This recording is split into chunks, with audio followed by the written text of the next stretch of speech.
All right, then, ladies and gentlemen, welcome back to the WD BLACK Esports Club Pro League 4 Rainbow Six Siege, supported by Ubisoft, here with your hosts, Babagusta and Blackjack, and our admin, Eisen, of course, and we'll be going live with the third day of Division 2. That is right, Div 2 is the middle of the week, of course, and that's why we're going to have the Bloodbath Division, as Foxy likes to call it, on your screens in just a quick minute. We'll be live with the matches shortly. Don't worry, we'll get there in time. But there's now a little due process that we go through. Firstly, we'll be looking at the table before we begin the dynamic matches. And the table for the division is what I mean in this situation. As you can see, Vanquish Paradox currently leads the points table, although, you know, it's more of a coincidence that they happen to be here, given that both of their previous matches are forfeits on record, as in they've been the ones to be given a 7-0 default walkover, so here they are. 6 points and 14 round conversion.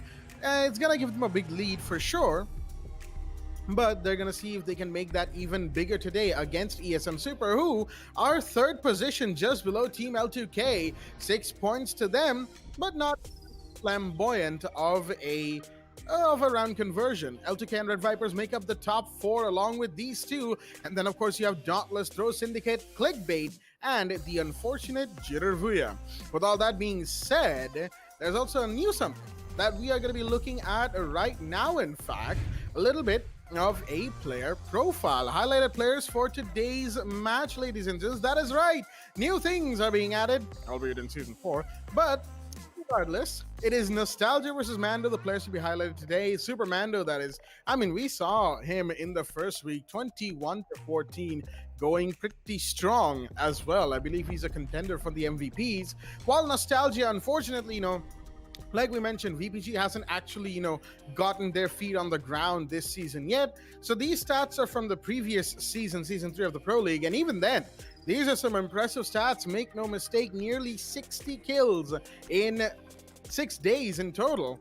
It's quite a few kills to have and quite as many deaths. But regardless, he's done good work for Vanquish Paradox, and that is what these stats are meant to highlight. Players we should probably be watching out for. If they make some big plays today, we will be all the happier for it. But of course, having gone through all of that, it is merely a precedent to allow us to get a little bit more excited about this game that is going to be going forward on the map of Clubhouse. In fact, let's... we're going to have to...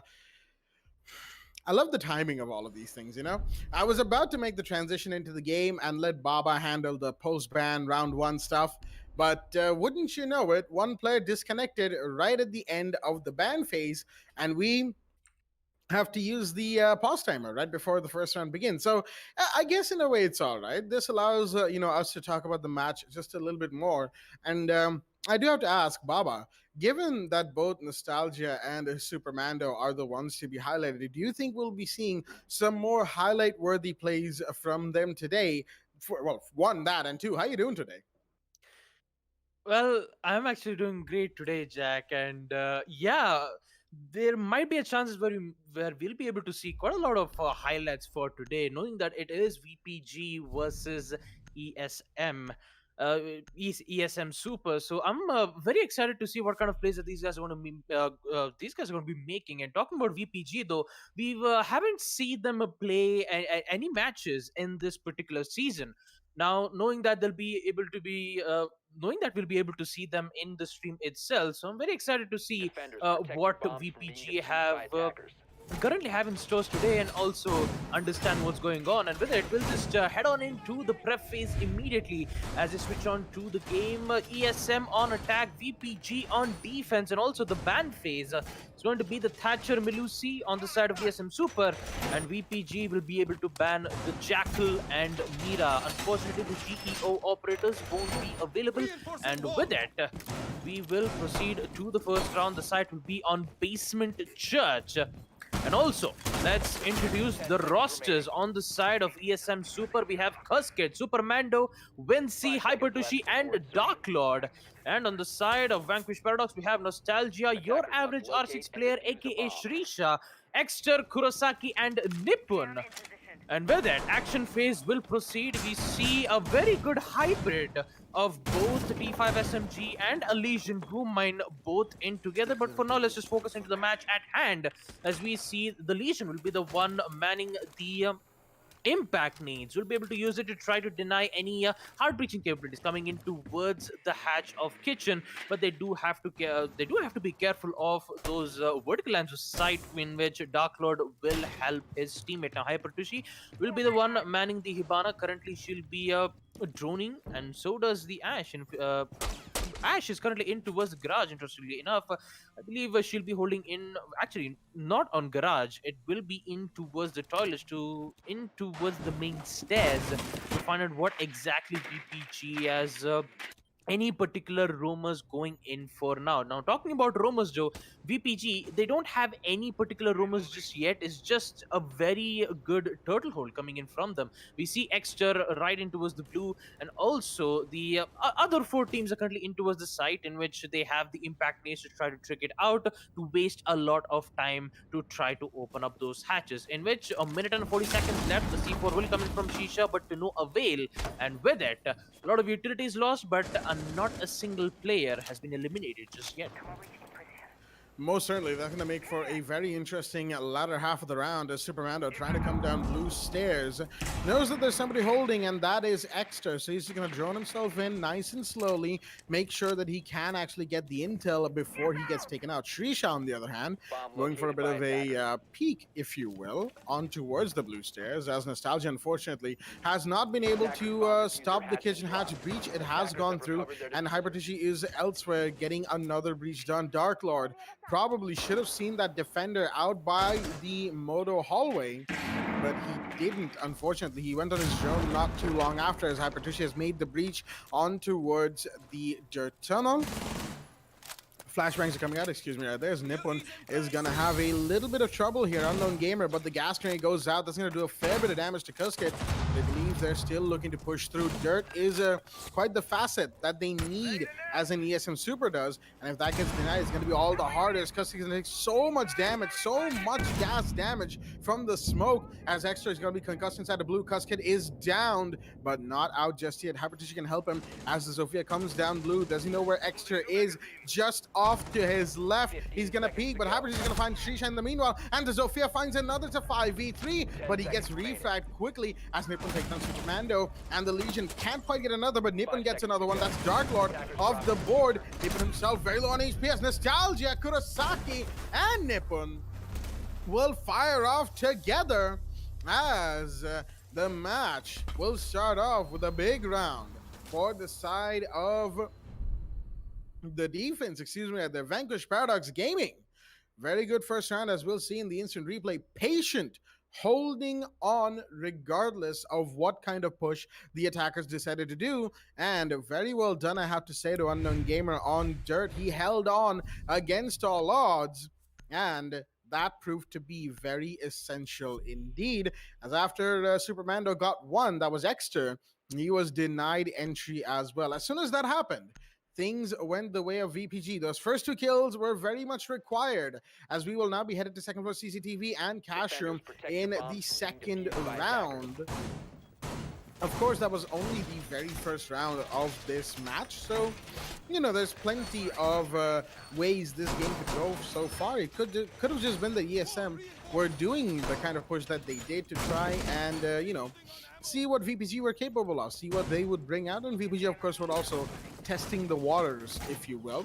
It's something we talk about a lot, but it's something that I feel at least all of these teams in all the divisions of the Pro League really do very often, and to some surprising results every now and again, which is taking the first couple of rounds to really read your opponents, right? You want to make sure that you know the kind of opponent you're going up against. Know your enemy, as the popular saying goes. And it is a popular saying for a reason. And that's what we are seeing at the very least from both of these sides. Standard site setup, nothing too special. You have the cash table angle, but Nostalgia, he's not having any of it. He's already gone for a spawn pick and found Vinci. That is the Ash of the board. And a big, big first kill for the side of Vanquish Paradox. Vinci, the Ash is down, and it's going to make things all the harder, as action phase has just barely begun for this second round.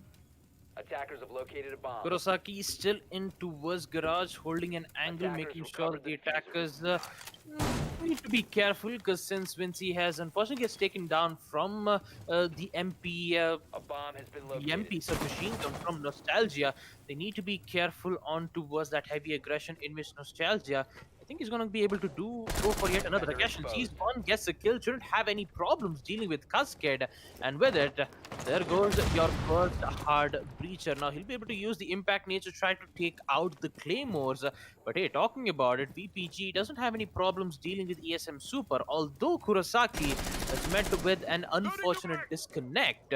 ESM Super still maybe has a chance making it a 3v4, make that 3v3 as Dark Lord claims the taking off Nostalgia, and with it, ESM Super might have a chance here. They still have one hard breacher left. You still have Hypertrophy with the Hibana's X-Kairos pellets to open up CCTV, but they still need to worry about opening up the construction wall, in which they will do it as of now. Hypertrophy is slowly making his way.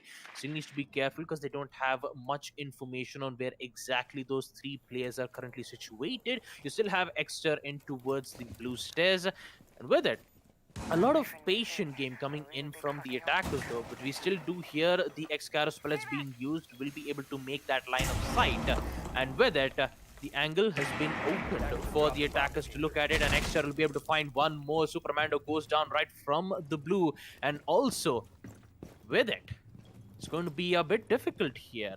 Vinci, actually, Supermando taken out might cause a lot of dent in the attack phase, especially when they try to go for that execution, knowing that VPG only has to worry about the construction push and the CCTV window push. Only 2 plays, 26 seconds left. You still have Shrisha holding in towards CCTV. The need will come in towards Cash, and he will get that kill. Nipun goes down with an unfortunate kill, but an instant refrag will come in from the Valk, making it a 1v2 situation, whereas Hypertushi is in a very difficult situation. Goes for an aggressive push, gets one. Can he get the second? Almost gets the shot, and there you have it. Whoa! Hypertushi in a hyperventilating situation.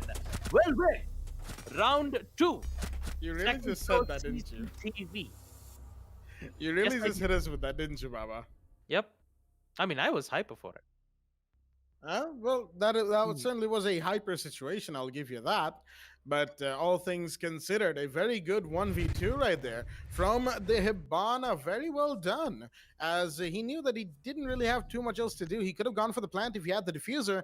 I believe he did. But then again, in a 1v2 and with your enemies that close, just in the next room, in fact, you don't exactly want to risk it in case they pincer the plant going down. Hypertushi deciding to push up, almost didn't get the kill onto Exter, mind you. The Jaeger survived the initial conflict and went on to take the kill right towards the end. Very, very well done indeed.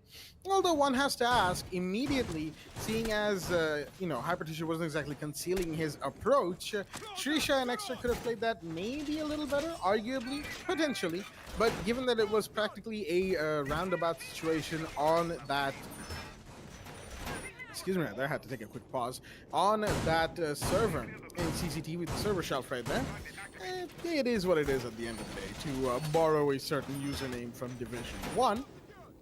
Round 3 will go on with the 1-1 scoreline, nice and quickly between both sides, and the early round equalizer, as is to be expected of teams of this kind, is already in. Mind you, both VPG and ESM Super want to be in Div 1. I'm sure that it holds true regardless of whatever their table standings are, and that is only going to be helped by the fact that their table standings are pretty close to getting that promotion. It is only the beginning of week 2, however, and things can change drastically. Seeing this ESM Super roster, of course, it's comprised of a little bit of not Indians. It's comprised of, Kuskid, Supermando, Vinci, Hypertushi, Dark Lord. Everybody's here. It's a mix and mash of former rosters, and it's a very good roster on paper, and they have proven themselves to be pretty good, all things considered, as well in this season.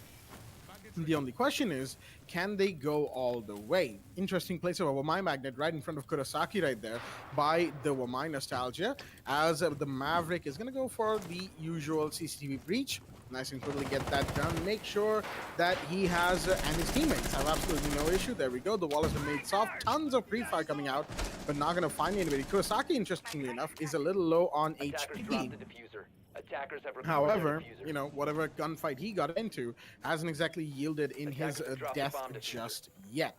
Minute 40 on the clock. Nothing too big coming out from either side. You're gonna hear the air jabs going off every now and again as Kurosaki makes his way down red stairs. Very interesting decision making from the man. As he was the one to disconnect in the last round. He will have to be a little careful of that, just in case. I'm not saying that he will, but given that this VPG roster has had multiple instances of unfortunate disconnection before, it's something they'll have to watch out for. But wow, a shot right there from Nippon. He's going to completely shut down Vinci with the SMG in hand. Construction push denied, and Extra is going to make sure that the Hibana Skyros pellets are skewed at the very least in their breach. There you go. And it's going to make things that much harder for the side of ESM Super's attack. They've already lost one, and now they're going to lose a second. One tap from Nostalgia, 50 seconds on the clock. 50 seconds of VPG in a very huge lead as Dark Lord gets one, Supermando gets the other, as Shrisha will retaliate back, taking out Kuskid, bringing in a 2v3. The C4 will come in. Can he get it? No, it is not. Nostalgia confirms the kill as he takes out Dark Lord, as Supermando is already in towards the side, eliminating one more. and Shrisha will be able to revive back his teammate. Both of these players in 10 HP. They need to figure out a way. Supermando is going to go for the plant. Shrisha will be able to know about this, but no, it does not. It's going to be a fake plant. As Supermando gets a triple kill, he 15 needs to seconds find left. one more. That is Kurosaki. He has the information. He has to go for the plant. He doesn't 10 have the seconds C4 to as go. well. Kaid has to go for the peak, and looks like he's going to go for 5 that seconds fake left. plant yet again. He doesn't have any information, and with it, Kurosaki will cleanly get the kill off of Supermando, no matter if it's a 3K. And in the end, it's going to be Kurosaki shutting down Zofia in towards CCTV. And with it, they'll be able to get the win, putting them in the lead 2-1 as we proceed to round 4. Basement Church will be the site, and yeah, talking about the team, especially from ESM, it's basically a mixture of sugar, spice, and everything nice. But an accidental chemical X appears to form an ESM super. So that's basically more what's going to happen here in round 4. Because who knows? There might be some surprises coming in from ESM super itself, especially on attack. So yeah, Jack. I have to give it Attackers to you. need I to was locate not and expecting defuse you to as make many that bombs as connection they right can. there, but now that I think about it, this ESM Super roster is certainly a mix of very interesting and fairly diverse players, all things considered, and it's going to be a very interesting roster to keep a track of. The fact that eSamurai Esports, has 2 rosters, one in Div 2 and one in Div 1, man, they are definitely, they definitely have quite the extensive reach when it comes to the siege circuit in our region. And all I just have to say, ESM Elite seconds in left Div before 1 insertion. might not have been having a good first week. ESM Super 5 in seconds Div left 2 before certainly insertion. has had the better say, at least in week 1. Who knows? That could be a point of Attackers' contention. objective is to locate a Maybe bomb if and ESM defuse it. Super gets promoted and ESM Elite doesn't get demoted, then we could have a very interesting Division 1 next season, ladies and gents, as we all look forward to these sorts of situations, and a team going up against its own sister roster, that's going to make for an interesting match, let me tell you that much. But speculative matches in the final season of the league aside, Nippon, ooh boy, he's got to be careful right there. That's a Maverick, making sure that the lines of sight are created inside of dirt to catch a defender getting a bit too jumpy. As vertical lines of sight will be made by Dark Lord on the hallway of Kitchen and just above the hallway of Moto, giving themselves line of sight, nothing too particularly special. Again, both these teams, especially this early, we're sort of close to the mid game right now, I will give you that. But in this current moment, neither of these teams are the type to go for any big plays, anything out of the box per se. And we're going to be looking to see what they bring out as we go forward. Now, Attackers Dirt drop the Push, diffuser. very interestingly enough, is going to come out as Nostalgia. He knows he can't deny the Hibana in this situation. Attackers No recover. impact tricks happening. Nostalgia, in the meanwhile, he's trying to dance around with the sledge. Can't exactly get him. He's seen a few glimpses of Dark Lord, but unfortunately for him, or well, fortunately for him, he will get the kill. That's a good shot indeed. Dark Lord goes down, and that is a big drop indeed. That's a sledge taken care of, regardless of the number of vertical angles have been made. Supermando got to get out of there, and he will, with half HP remaining. That's a big amount of damage from that gas grenade, let me tell you. As Vinci is taking a fight now with the Legion, and the Legion will lose. Unfortunately, the Nomad wins that, equalizing the man count with a refrag. And now, we Bomb switch our located attention to by dirt, attackers. as things are about to heat up in that little tunnel entry. Attackers have located a bomb. Valkyrie camps still in towards Kitchen. That would give useful information, as the attacker drones will be able to spot Nippon as he's forced back right in the default side of Arsenal room. Now he needs to be careful because there is 3 players and also a nade bombarding at that specific location. And with it, the confirmation comes in from Superman and also from Kurosaki, taking out Cascade, putting it in a 3v3 situation. 30 seconds left for the attackers to make their play. Shrisha and also Kurosaki, interestingly enough, gets caught up from the Nomad's air jab, but still Og wins that gunfight, and Shrisha gets 1 kill, gets lucky enough to get still barely alive, putting in a 1v3 as Exter gets one. Supermando all by himself needs to find 2 players more in towards the Arsenal room. He has to go for the frag, or else he's going to get taken out immediately. He gets one more, and an instant takedown will come in from Shrisha, taking out Supermando yet again, as VPG will win round 4 yet again, putting them in a very good lead, 3-1.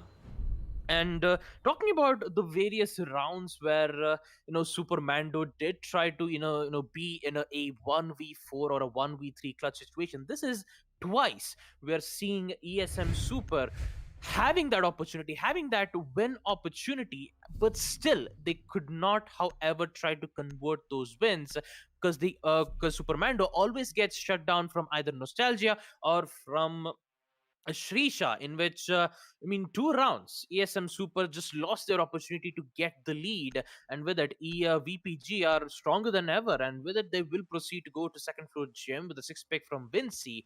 The Nomad will be switched off from the IQ because of the Valkyrie scams being also very irritating, because they have much more information. Taking out the Valkyrie camps would be of more vital issue for ESM Super, so that they'll be able to mainly focus on towards the site rather than mainly worried about the C4s or any particular utilities coming in from the defender side itself. And talking about Nippon though, he is very excellent when it comes to playing as the smoke though. 2 times on Basement Church, we've seen Nippon only using the smoke gas canisters dealt major damage to 2 players who push in towards the tunnel room. Total of I would say 150 or 200 damage total from both of those players. I actually tried to calculate both of those rounds. So, 150, 200 is just 50-50 for both of the players, in which it actually made quite an estimated count of 100 or 150 in towards the tunnel. But yeah, talking about it, if Nippon gets those major damage right from the smoke gas canisters, even on second floor gym, it might be very vital for VPG to get that higher chances of winning those rounds. And talking about that gunfights, I don't have any problems with VPG because they've been winning gunfights non-stop. And talking about ESM Super though, except Supermando, Cascade Vinci Hypertushi needs to figure out a way here. Knowing that one round where Hypertushi won that 1v2 situation. Other than that, we haven't seen ESM Super winning any 2 rounds or more than 3 rounds as I talk about it. Nippon, oh boy. SMG11 almost claiming the life of Vinci, but be able to dealt with some body damage instead with the SMG11 instead. And so does Cascade though. I believe he gets stung by the Electroclaws from the Kaid as he's trying to as he tries to open up the walls on towards Jacuzzi. Now we do see Castle being very aggressive with the UMP, doesn't have the proper information just yet, will decide to pre-fire that corner to try to find the head, and he will eventually get it, taking out Vinci. Getting that early man count advantage from VPG, taking out IQ, not being able to worry about the Valkyrie cams, the C4s, or maybe the ADSs, or the Electrocross coming in from Nostalgia, as ESM Super yet again in a very difficult situation here. Nostalgia with a very aggressive peak here with the tracker drones. They'll be able to find out exactly where his location is. Supermando, he's just kind of worried where exactly his location is, in which he will get his confirmation, which would be in towards Cash. Nippon with some major damage being dealt as Shrisha gets one more, taking out Dark Lord. Can he get the third? Yes, he does. Hypertushi goes down as well, putting it in a 2v5 situation. The smoke comes in, but a heavy aggressive push comes in from the Maverick, and he gets 2 kills as well, taking out both Shrisha and Nippon, giving them the control on both gym and bedroom. Exter tries to get one. He will eventually get it, which leads to Supermando yet again in a 1v3. Make that a 0v3 as VPG will win yet another defense round, winning around 5 second floor gym. As we take a look at it in the instant replay, round 6 will proceed with VPG, their last line of defense, and the site will be on second floor CCTV room. Well played effort from ESM. That heavy aggression in right from Jacuzzi, getting that control from toilets was very essential. But unfortunately, they could not handle Exter when when he decides to go aggressive, try to get that control on second floor. A bedroom. If Exter did not push him from that exact same location, ESM could have gotten that entire side control. They would have went in for the plant on second floor gym and get that win immediately. Unfortunately, they could not, Defenders, and with it, protect your bombs VPG from will being win it defused 4 to by 1 as the attackers. site will be on second floor CCG. 4-1 is the scoreline on the 6th round. VPG leading heavily in this situation as they have done pretty well, all things considered. Now, mind you, a couple of those rounds, very interestingly enough, I noticed, was Mando caught in a 1v3, managed to make it twice a 1v1. And on the first occasion that it actually happened, he even clutched it out. That is very interesting to look at, as in a clutch situation, Mando appears to be very reliable. Excuse me, right there, and he has proven that given his performance in the first week. He's pretty reliable, all things considered, but unfortunately, in that last round, it couldn't be. He was deceived by the movements of the Kaid towards Cash, who was just behind the table, but Mando seemed to believe he was very much next to the door. Could have droned him out there and thought he would still be in that position. Some players tend to do that, others don't. It's really a bit of a 50-50 when you're going for a push like that. And unfortunately, Mando's little gamble right there didn't quite work out. Hypertg in the meanwhile takes care of the CT window. ESM very much out of it right now. They're trying to get, they're trying to get around under their belt. They've been trying to do that ever since they won that first one back in round 2. And maybe, just maybe, this time on CCTV, they'll be able to do it. But it's again a little bit of an odd one to call, because not only have ESM won CCTV, VPG also took CCTV right after. So it could really go either way, all things considered. And another interesting thing that comes to mind is both times on CCTV, when Mando turned it from a 1v3 to a 1v2, there was somebody or the other who was already down and had to be revived. The first time it was Shrisha, I believe, and the second time it was Kurosaki the Kaid. So make of that what you will. But some could say that the 1v3 to 1v1 curse has been broken of sorts for VPG, given that round 5 didn't actually have that turn of events. Nostalgia's going to find one. That's Mando off the board. Interestingly enough, but Dark Lord fires back by finding Exter. That's another big job. The Jaeger can be a very big pain to deal with later in the round for the side of ESM Super's attack. But they've lost Mando. They're a reliable clutch situation player. That's what they're going to have to grapple with in this situation. If they cannot get the man lead right now, then VPG might just take away yet another round. Dark Lord takes a bit of damage from an explosion. Not sure where that came from, but he's trying to throw in a grenade or two. Unfortunately, he seems to have missed both. Bar hatches open. He's going to have to watch that as the scouts of the Hibana will come in, but the impact trick will find them. There you go. Unfortunate, as Vinci can only do so much from the CC door. 40 seconds remain. VPG very much heading in the lead right now. Not only in the overall match count, but also in the situation at hand. Vinci takes a bit of damage from the gas canister coming his way. Another Exkyros thrown out by the Hibana as Dark Lord, interestingly enough, is going to take a lot of damage from another gas canister. Finally, I believe that's a little bit of line of entry that has been made by Hibana, but only so much time remains as Shrisha will take some damage while trying to push the CCTV window. He's still going to get that, however, as Kuskit goes down. He goes right back into the smoke. Very interesting. But the attackers are also low on HP. They're all falling in. It's a 2v2 bloodbath. Nostalgia finds one. He's been, oh dear me, he's been team killed, but it doesn't matter. Kurosaki and Shrisha fire back as Vinci and Dark Lord will be the ones to fall. And VPG will hold on regardless of how many bodies fell in the end. VPG held strong. ESM not so much, as we will see in the instant replay. 5-1 is the scoreline as going into round 7, Vanquish Paradox have been very dominating today. Unfortunately, ESM Super not so much, feeling the full brunt of the attack.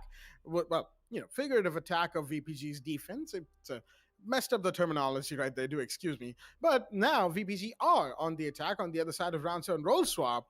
ESM on the defense, basement, church, and Austin room, the side of choice. Round 7 is a go. Mando with a total of 7 kills Attackers in need the to locate first and half. defuse bombs. Actually, it's not Mando, it was Nostalgia with a total of 9 kills.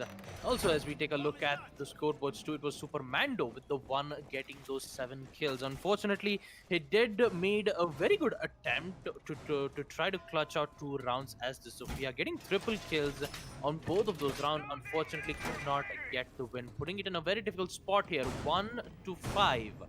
Noting that ESM Super only won 1 round of attack on second floor CCTV, and that too, it was 10 the seconds remaining. Hibana, aka Hypertushi, getting the clutch 5 successful seconds on remaining. that specific round. With the second half, we might be able to see a different Attackers phase are here moving out from to locate a ESM bomb Super. and Since the defuse it. site is, since the site is Basement Church, we will be seeing ESM Super defending that specific location, and also the same operator picks, just like VPG picked when the site was on Basement Church. Now we do see a bit of a changes from the attacker section here from VPG. We'll be able to see Nostalgia picking up the Ace. Now Ace with a total of 3 Selma Breach charges. He'll be able to force to open up one hatch, which would cost 2 Selma Breach charges, unless and until if they do decide to push in from Basement Church. Opening up walls on Basement Church would be a viable option for Ace to open up. So does Nippon though. Nippon doesn't have to worry about the impact tricks at all. All he has to do is to just use 2 X-Kairos pellets and then open it up. It shouldn't be much of a problem there itself. We do see Exter slowly pushing in towards the jacuzzi and also making his way in towards the main stairs, making sure that there won't be any roamers from ESM Super. But talking about ESM Super's line of strategy, they decide to go the anchor side, and we see Super Mando changing some decisions on the way, decides to be in towards garage instead, trying to I believe he's just waiting for the attackers to make their move, especially when they try to push in towards blue and oil. It looks like Exter needs to worry about that particular situation though. With it, 1 minute 30-second mark is about to go for VPG. The vertical lines of sight are being made, and also the impact trick will come in to try to deny the Ace Selva Beach charge, in which one of them will not succeed. Will the second one succeed as well? No, it does not. The hatch is open, Bomb located and by with it, attackers. the players haven't died just yet. Let's see what's going to happen. Minute 10 on the clock, plenty of time for VPG's attack, given that they have not, in fact, lost any bodies. That is their biggest plus point right now, that no bodies have been dropped. Unfortunately, that works both ways, as Supermando is very much still active in the game. He could go for a big late flank, surprise VPG, and finish them off one by one. Extra in the meanwhile, pushing through dirt, at least trying to. He's sort of apprehensive of going through there. Seems like all of VPG could be, acclimated to that feeling right now. That is, they are a little apprehensive of going through with this push, but Shrisha will just blow himself up. I guess he really didn't want to deal with the tension that comes with a push like this, but the drone will outspot Supermando as Vince will take a ton of damage. That is from Nippon. In the meanwhile, who's going to take one, but Kosaki gets taken down. There's Mando on the flank, and he gets two. Should have been watching. But Extra will find Kusket in the meanwhile. Guma in his shin. He has to take that out nice and quickly. If he doesn't, he'll be in big trouble while pushing through dirt, which is being watched by Hypertissue right now. Both the remaining attackers are pushing through dirt. This is ill-advised. Hypertissue will find one, and he will find two. ESM Super, a very comfortable round win right there, as we will see in the instant replay. ESM will take their first defensive round, put themselves in a 2-5 going into round 8. A good round for them, but unfortunately not a good round for the side of VPG. I have absolutely no idea how Shrisha managed to blow himself up, but it happens to the best of us. I guess it is what it is. And something else that I sort of pointed out, that Supermando still active towards garage, still active on second floor. Where are we at 30 seconds on the clock? You have a flank coming in by Jaeger that finds two players who needed to go through kitchen stairs. There was no clearance, no attempt right there. And one could say that Mando came out late, but even then, flank watch is absolutely necessary. Only one has to drop through kitchen hatch. The other two coming in from dirt could have had a comfortable time clearing out blue. That's another thing. Blue was absolutely not clear. You had Hypertissue just sitting there waiting to peek dirt. Where were any of the clearances and pulls, or pushes, excuse me? No clue. VPG, a very half-baked decision that they made right there, the way they decided to go for that push, and they got punished pretty hard for it.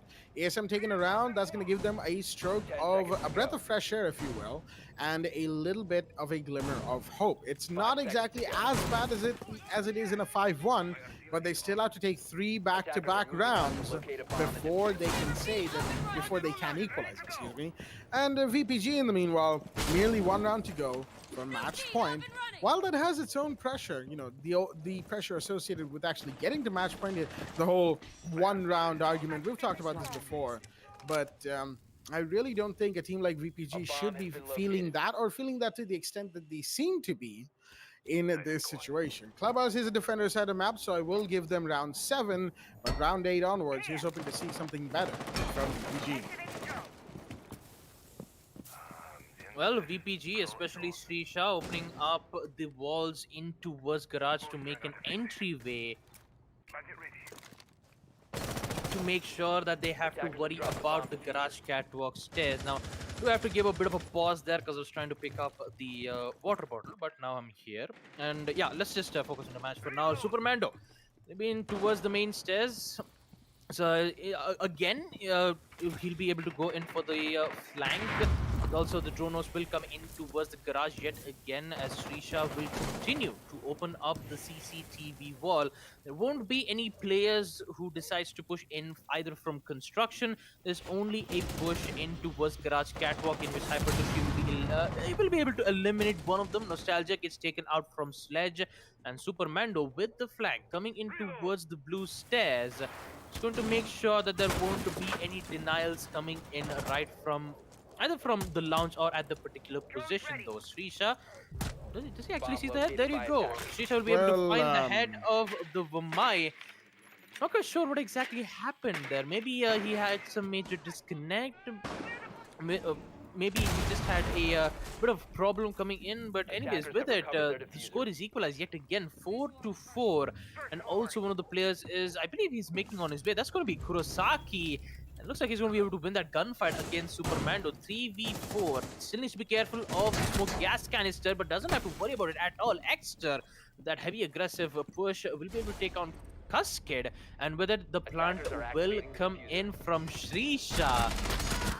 Oh boy, not looking too well here. 2 to 5, 1v3 situation in which Dark Lord needs to figure out a way here.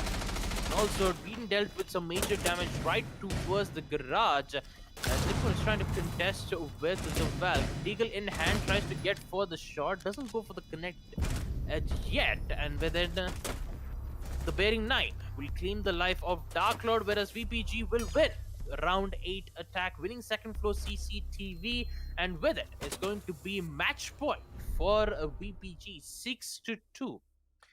And with it, we'll be able to come back. We just have to come back, due to which one of the players on the side of VSM has unfortunately been disconnected, and that is going to be Vinci. So just have to wait for him to come back. And with it, talking about VPG, they are absolutely relentless in the first half itself, winning 5 rounds on defense. With it, it's all just shutdowns from either from Exter or from Nostalgia, just making sure that no matter how many, how much 3Ks or 4Ks has been given from, ESM Super, they'll be able to shut him down twice. Even though one of the clutches did succeed from Hapatushi, good job from him. Unfortunately, it wasn't enough for ESM Super to get back into shape. And talking about the second half itself, the side being on second floor CCTV, some major problems did appear, forcing them to be in a 4v5, and also Exter just pushing aggressively in towards Cash, checking out Smoke, giving the Maverick to plant in towards the default site. Not looks like ESM Super is not having a good day at all. And talking about the operator's picks as well, Yeah, talking about the attack phase in the first half of ESM Super, we didn't see any, out of extraordinary strategy plays coming in from it. It was just a standard push, a standard drone work, standard elimination of the hatches from kitchen. We didn't see any players pushing in towards blue though. It's only just a push in either on tunnels, main stairs, and also in the hatch of kitchen. Now, Nippon, on the other hand, from VPG, did an excellent job on defending the tunnels just by using those smoke gas canisters. That smoke gas canister dealt some major damage to both of those players, in which they were forced to engage in a gunfight with less HP, and all defenders had to do was to just put a just one body shot, and that was more than enough. And with major information that Shrisha did get from Valkyrie camps in towards kitchen, a very good Valkyrie camp placements, in which the attackers had no idea where exactly the camp positioning was, giving them the information, getting at least one kill. Actually, that was from Nostalgia, right from below that vertical lines sight in towards kitchen to get that kill. And yeah, unfortunately, we have to go for a rehost here, ladies and gentlemen. We do have to apologize for a little bit of inconvenience here, but it's going to take quite a lot of time here. But yeah, talking about the first match, Jack, 6-2. Match point is for VPG. The only question that I have to ask for you, Jack, is that will we see a 7-2, or will we see ESM Super go for a very good comeback? Well, we most certainly could in this situation, Baba. A comeback isn't exactly out of the books. 3 rounds, 4 rounds actually, for the side of ESM Super to equalize and push for overtime. However, of course, it's a lot of rounds. 4 rounds in this situation with your opponent on match point makes for a very interesting situation indeed. At least that is what we hope to see. Maybe it's gonna be like we always see these sorts of situations come out to be, as in we literally go in, right? It's a match point situation, 6-2, 6-2. We go in expecting, all right, there's been a fairly large break, not much momentum has been retained. We're gonna see what both teams are gonna do. We go in and match over. It could be that Division 2 has been the one to receive most of those types of match finishers. However, as it goes, we will see indeed. But I will have to say, sometimes we see these sorts of comical situations coming out from these matches, and they always leave us with a cheery, if not the best, at least a cheery impression of how these matches begin. Right, Division 2 has always been, I would say, the most vibrant division in both of the previous and this league, especially once the Pro League began and we had a good hold of what Div 2 teams really were like, if you will. There's not much of a distinction, right, between what a upper Div 2 or lower Div 1 team is versus what a lower Div 2 and a upper Div 3 team is. That is a bit of a blurry line right there that can be crossed quite a bit. However, all things considered, it's always interesting to see what these teams like to bring out. Sometimes you see back-to-back matches of Clubhouse with the extended roam strat. A little bits of differences here and there, of course. Week 1, I remember, was pretty much dominated with extended roam strategies from any team playing Clubhouse. Literally, excuse me right there. Literally any team playing Clubhouse, it would be extended roam strat, extended roam strat, extended roam strat. It was always there. You would always see it. Vigil or Jaeger, or in some cases Alibi, I believe, Castle and whatnot. It was always a very weird time, if you will. But it's always nice to see those sorts of things. I mean, at least it's not as frequent as Oregon. I'll give it that. This league, this pro league, has been very Oregon favored, just like the previous league was very Clubhouse favored, if you will.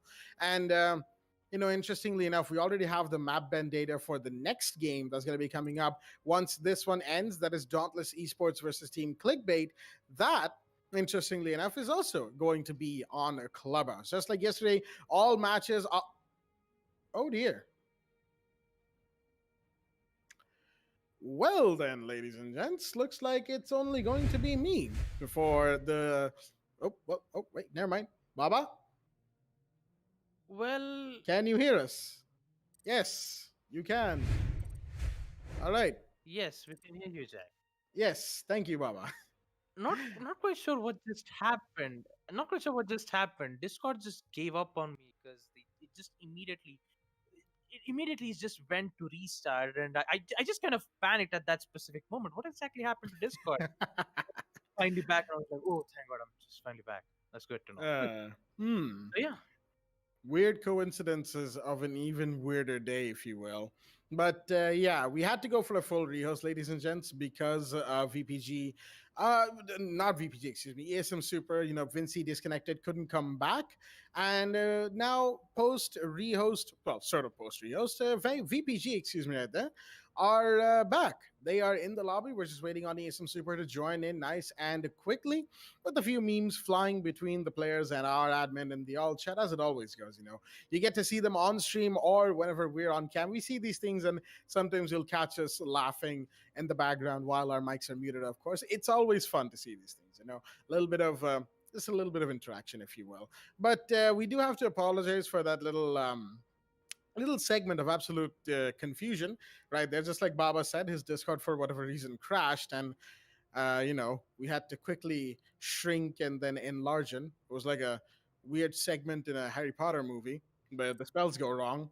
But if I am legally allowed to make the jump from Harry Potter fantasy to tactical shooter, coming back to this match, we were sort of discussing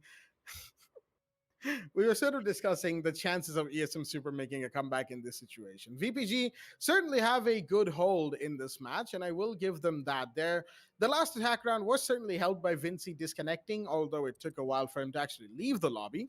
Regardless, it was certainly helped for VPG in that situation, but we don't want to take away from the attack that they ended up doing. ESM, unfortunately, has fallen prey to some very unfortunate mistakes today, either being too formulaic, too repetitive, if you will, excuse me right there, or just not or failing to change things up enough to be different enough in each and every one of the rounds, or most of the rounds, if you will, to allow VPG to not win a few. And unfortunately, that has been the case multiple times over, and we've seen that from both of these teams. I mean, even VPG has been repetitive today. Don't get me wrong; they've had their moments where it really felt like they were just doing the same thing over and over, but they did still do their job. They did still do their push, and they did it correctly. While ESM Super, well, not so much. We've got all the players back in the lobby from the looks of things, ladies and gents, and we are about to go live, I believe. 6-2 is the scoreline that we'll be going back to VPG in match point, resuming from round 5. We're just making sure that everything... I said round 5, round 9, excuse me, right there, that we will be resuming from ESM. We're just making sure that they know that their rehost is used. Both sides are ready, so we'll be starting with the match. And I do have to start it with this. Baba, given the round situation that we will be resuming from, do you think a comeback is possible? To be honest, Jack, this is actually the same question that I asked way back, and I was asking whether ESM Super can be able to go for a comeback. I think not. I don't know. I mean, I could say that VPG can be able to flush out ESM Super instantly, knowing that there are 3 sites. You have CCTV, you have basement church, and also the site, second floor gym and bedroom, in which the attackers have the highest chances to win that site against ESM Super. Only thing that ESM Super had to do is to just make sure that they have to be aggressive at some certain times, being the site on second floor gym. So that's the main reason why I said VPG has a higher chances of winning against them. Talking about Super though, they don't have any problems dealing with either CCTV or basement church. The only thing that I'm worried about would be the site of second floor gym. Now, I know that there won't be a bar and stock being played, although there were some sites, especially on Villa, where, one of the teams did pick the site of library and living room instead of dining and living room, and still, they did won that site. I don't have any perfect information on where it is though, but we see an interesting operator pick from Cuskid 10 seconds picking left. up the Frost. This is going to be a very 5 interesting seconds one left. because I actually kind of remembered a match. I believe Attackers this are was moving out to locate a bomb and G2 versus BDS, their grand finals match. I believe the name of the map was at Theme Park. I still remember the two Frost match being placed right at the windows of Drug Lab, and it was Pengu all by himself in a 1v3 situation, and he won that because of that Frost map. Now, seeing that plays brought a lot of plays being brought up here from Frost, and also there might be a huge chances of Frost being played in South APAC season. I mean, even on South Attackers have APAC too. located Who a bomb. knows? Maybe we might be able to see some interesting Frost mat plays coming in from ESM Super, unless and until VPG are not careful about it. The drone was will come in from Nostalgia to give them vital information from CCTV. A good drone throw as well. And also Shrisha doing the same but yet again opening up the garage wall, and also he will make his way to open up the CCTV wall as Bomb well. located by Hypertushi attackers. to be able to pre-fire the walls, which would maybe hold an angle right towards the stock.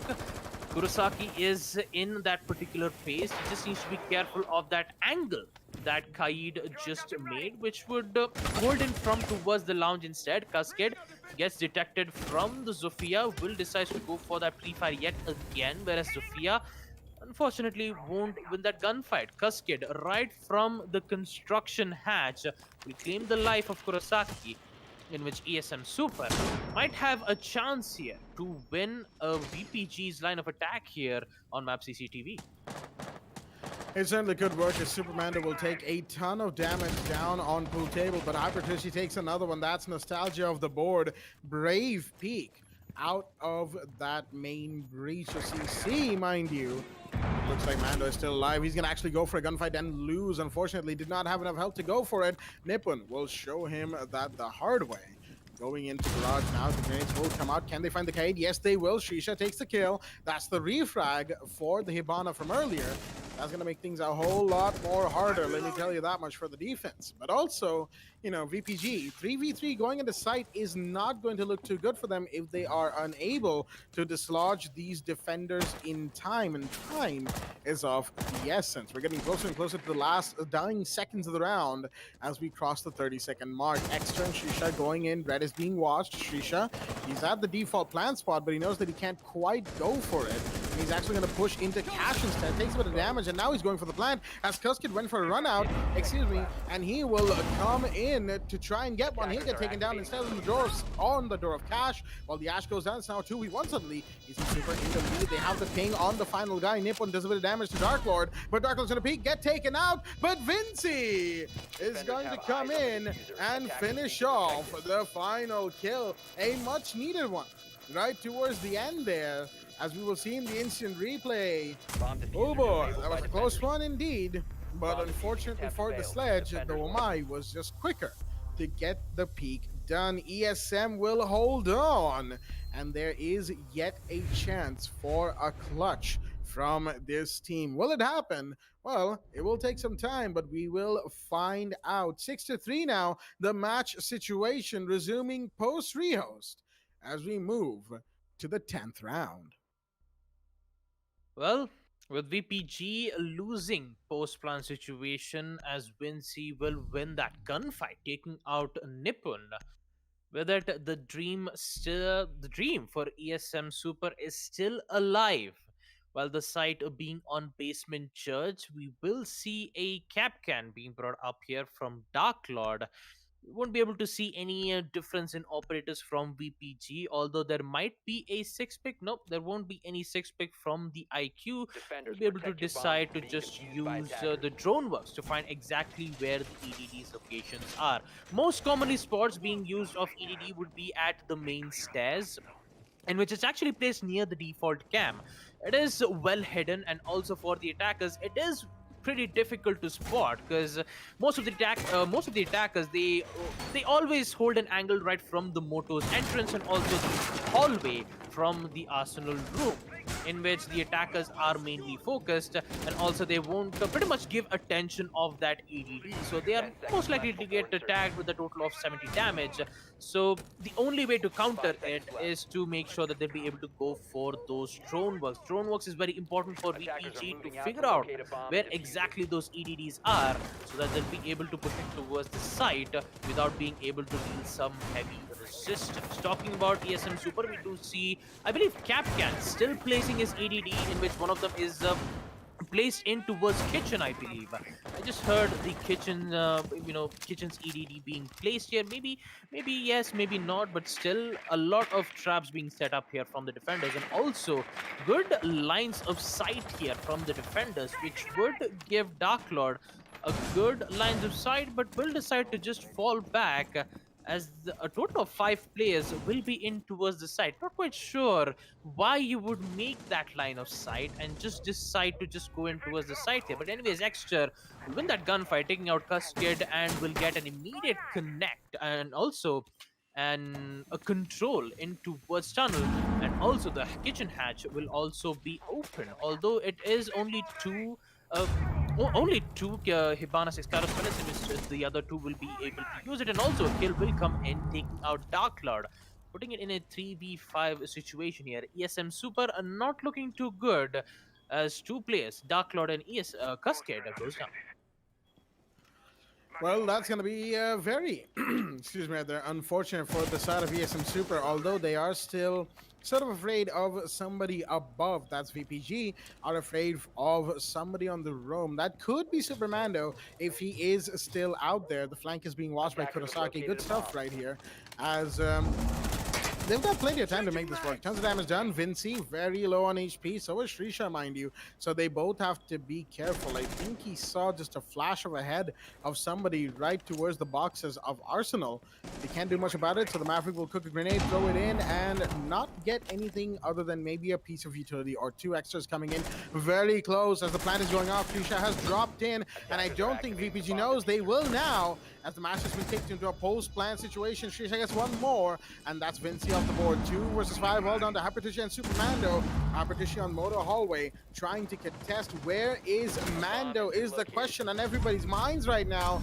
He's dead, as the side of VPG will be the ones to take this match. Clubhouse is theirs, as we will see in the instant replay. Good stuff. Unfortunately, Supermando, I believe he stayed on the roam and flank capacity for just a little bit too long, and that is going to be the downfall of ESM Super. VPG owning up to the fact that they are in the top spot of the table right now. They will win 7-3 here on Clubhouse, ladies and gents. A fantastic game for them, albeit, more standard than we are used to seeing. Maybe it could be them not really feeling up to doing the more advanced strategies and all that likeness.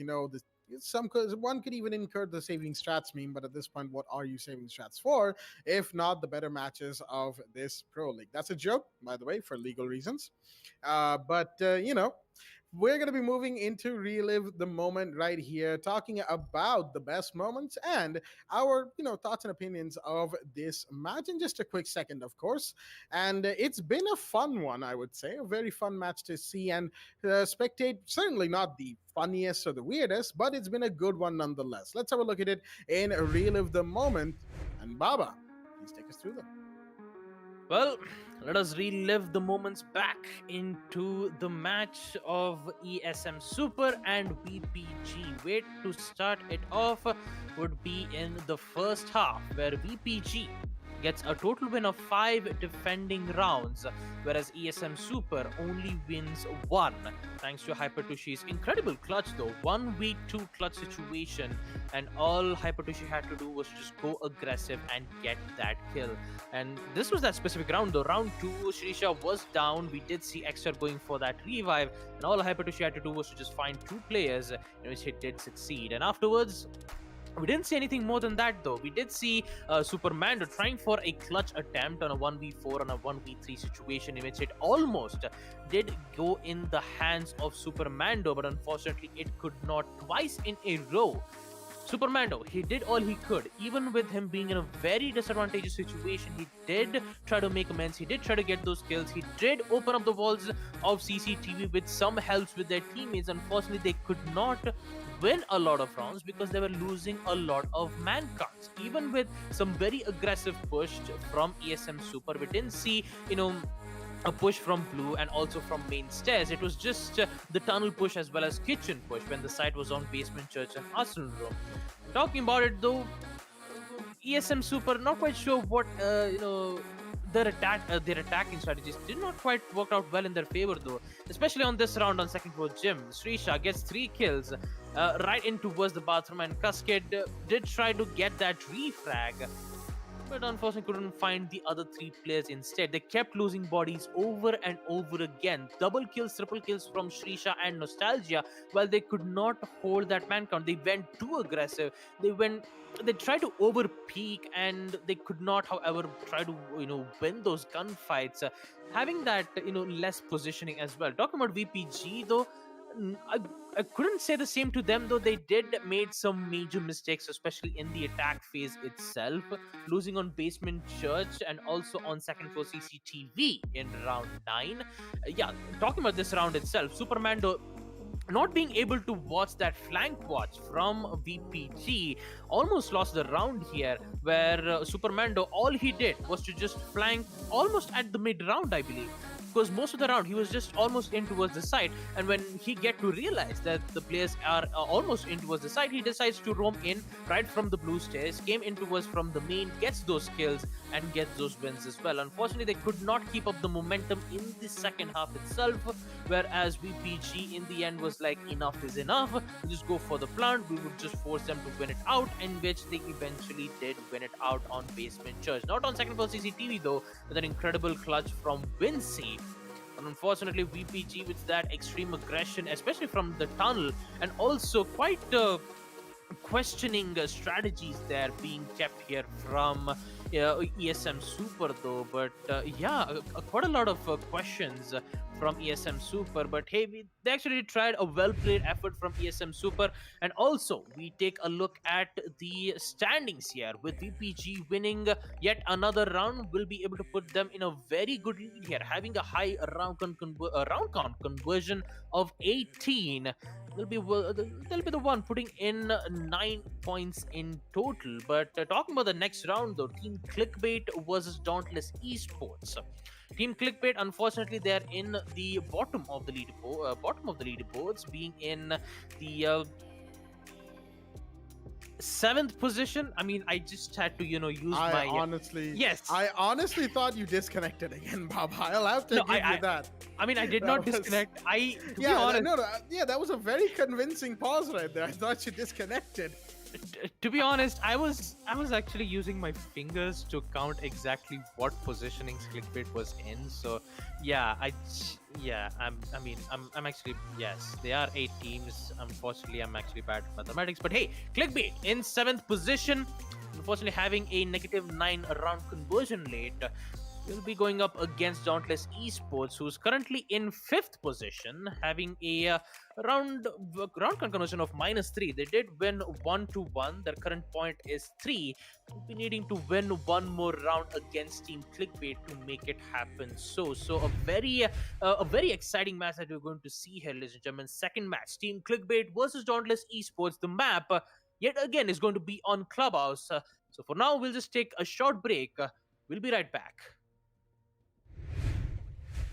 We head for the sky, it's alright. Our wings wouldn't fly, it's alright. If we are crashing down again,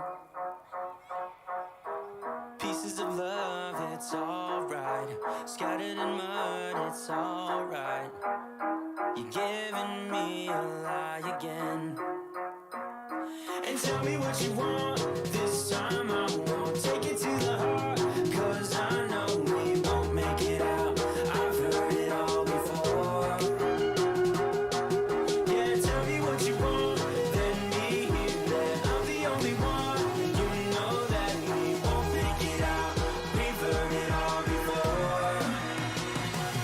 It's alright.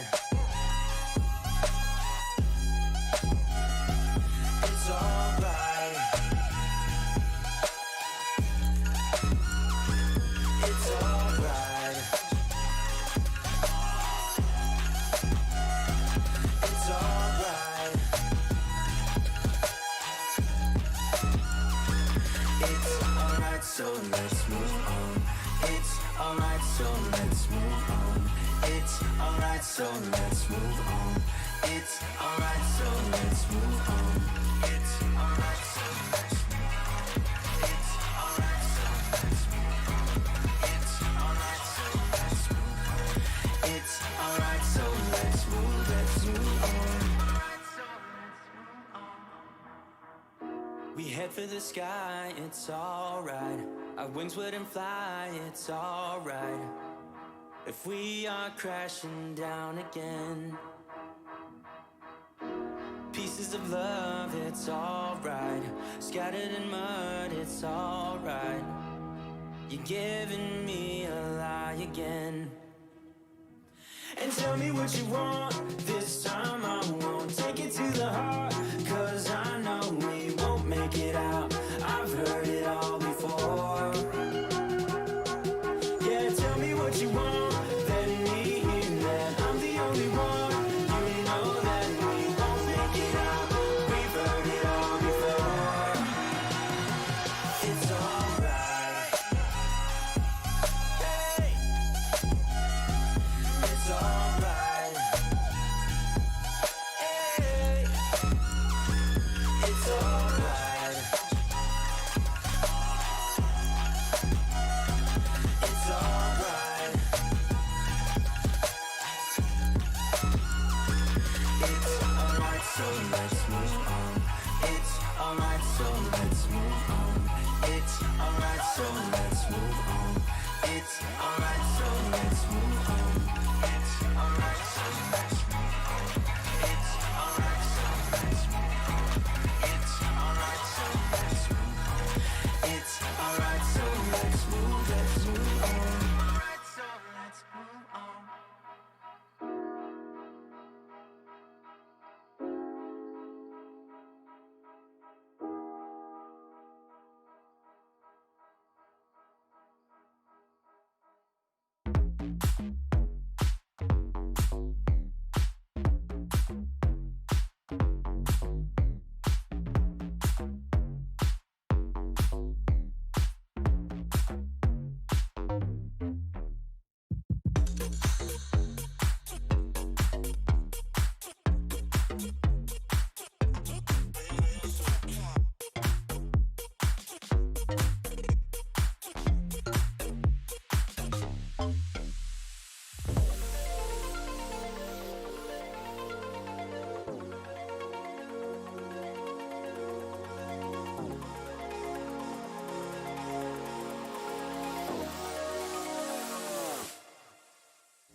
We head for the sky, it's alright. Our wings wouldn't fly, it's alright. If we are crashing down again, pieces of love, it's alright. Scattered in mud, it's alright. You're giving me a lie again. And tell me what you want, this time I won't take it to the heart. Cause I know we won't make it out. I've heard it all before. Yeah, tell me what you want, let me hear that I'm the only one. You know that we won't make it out. We've heard it all before. It's alright. It's alright. It's alright.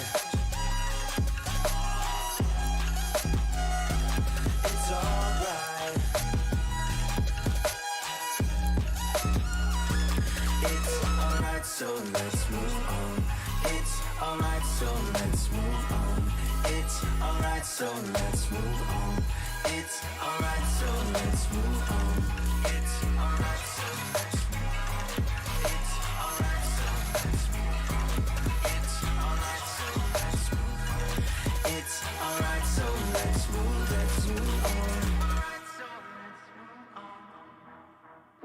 We head for the sky, it's alright. Our wings wouldn't fly, it's alright. If we are crashing down again, pieces of love, it's alright. Scattered in mud, it's alright. You're giving me a lie again. And tell me what you want, this time I won't take it to the heart. Cause I know we won't make it out. I've heard it all before. Yeah, tell me what you want, let me hear that I'm the only one. You know that we won't make it out. We've heard it all before. It's alright. Hey. It's alright. Hey. It's alright. It's alright.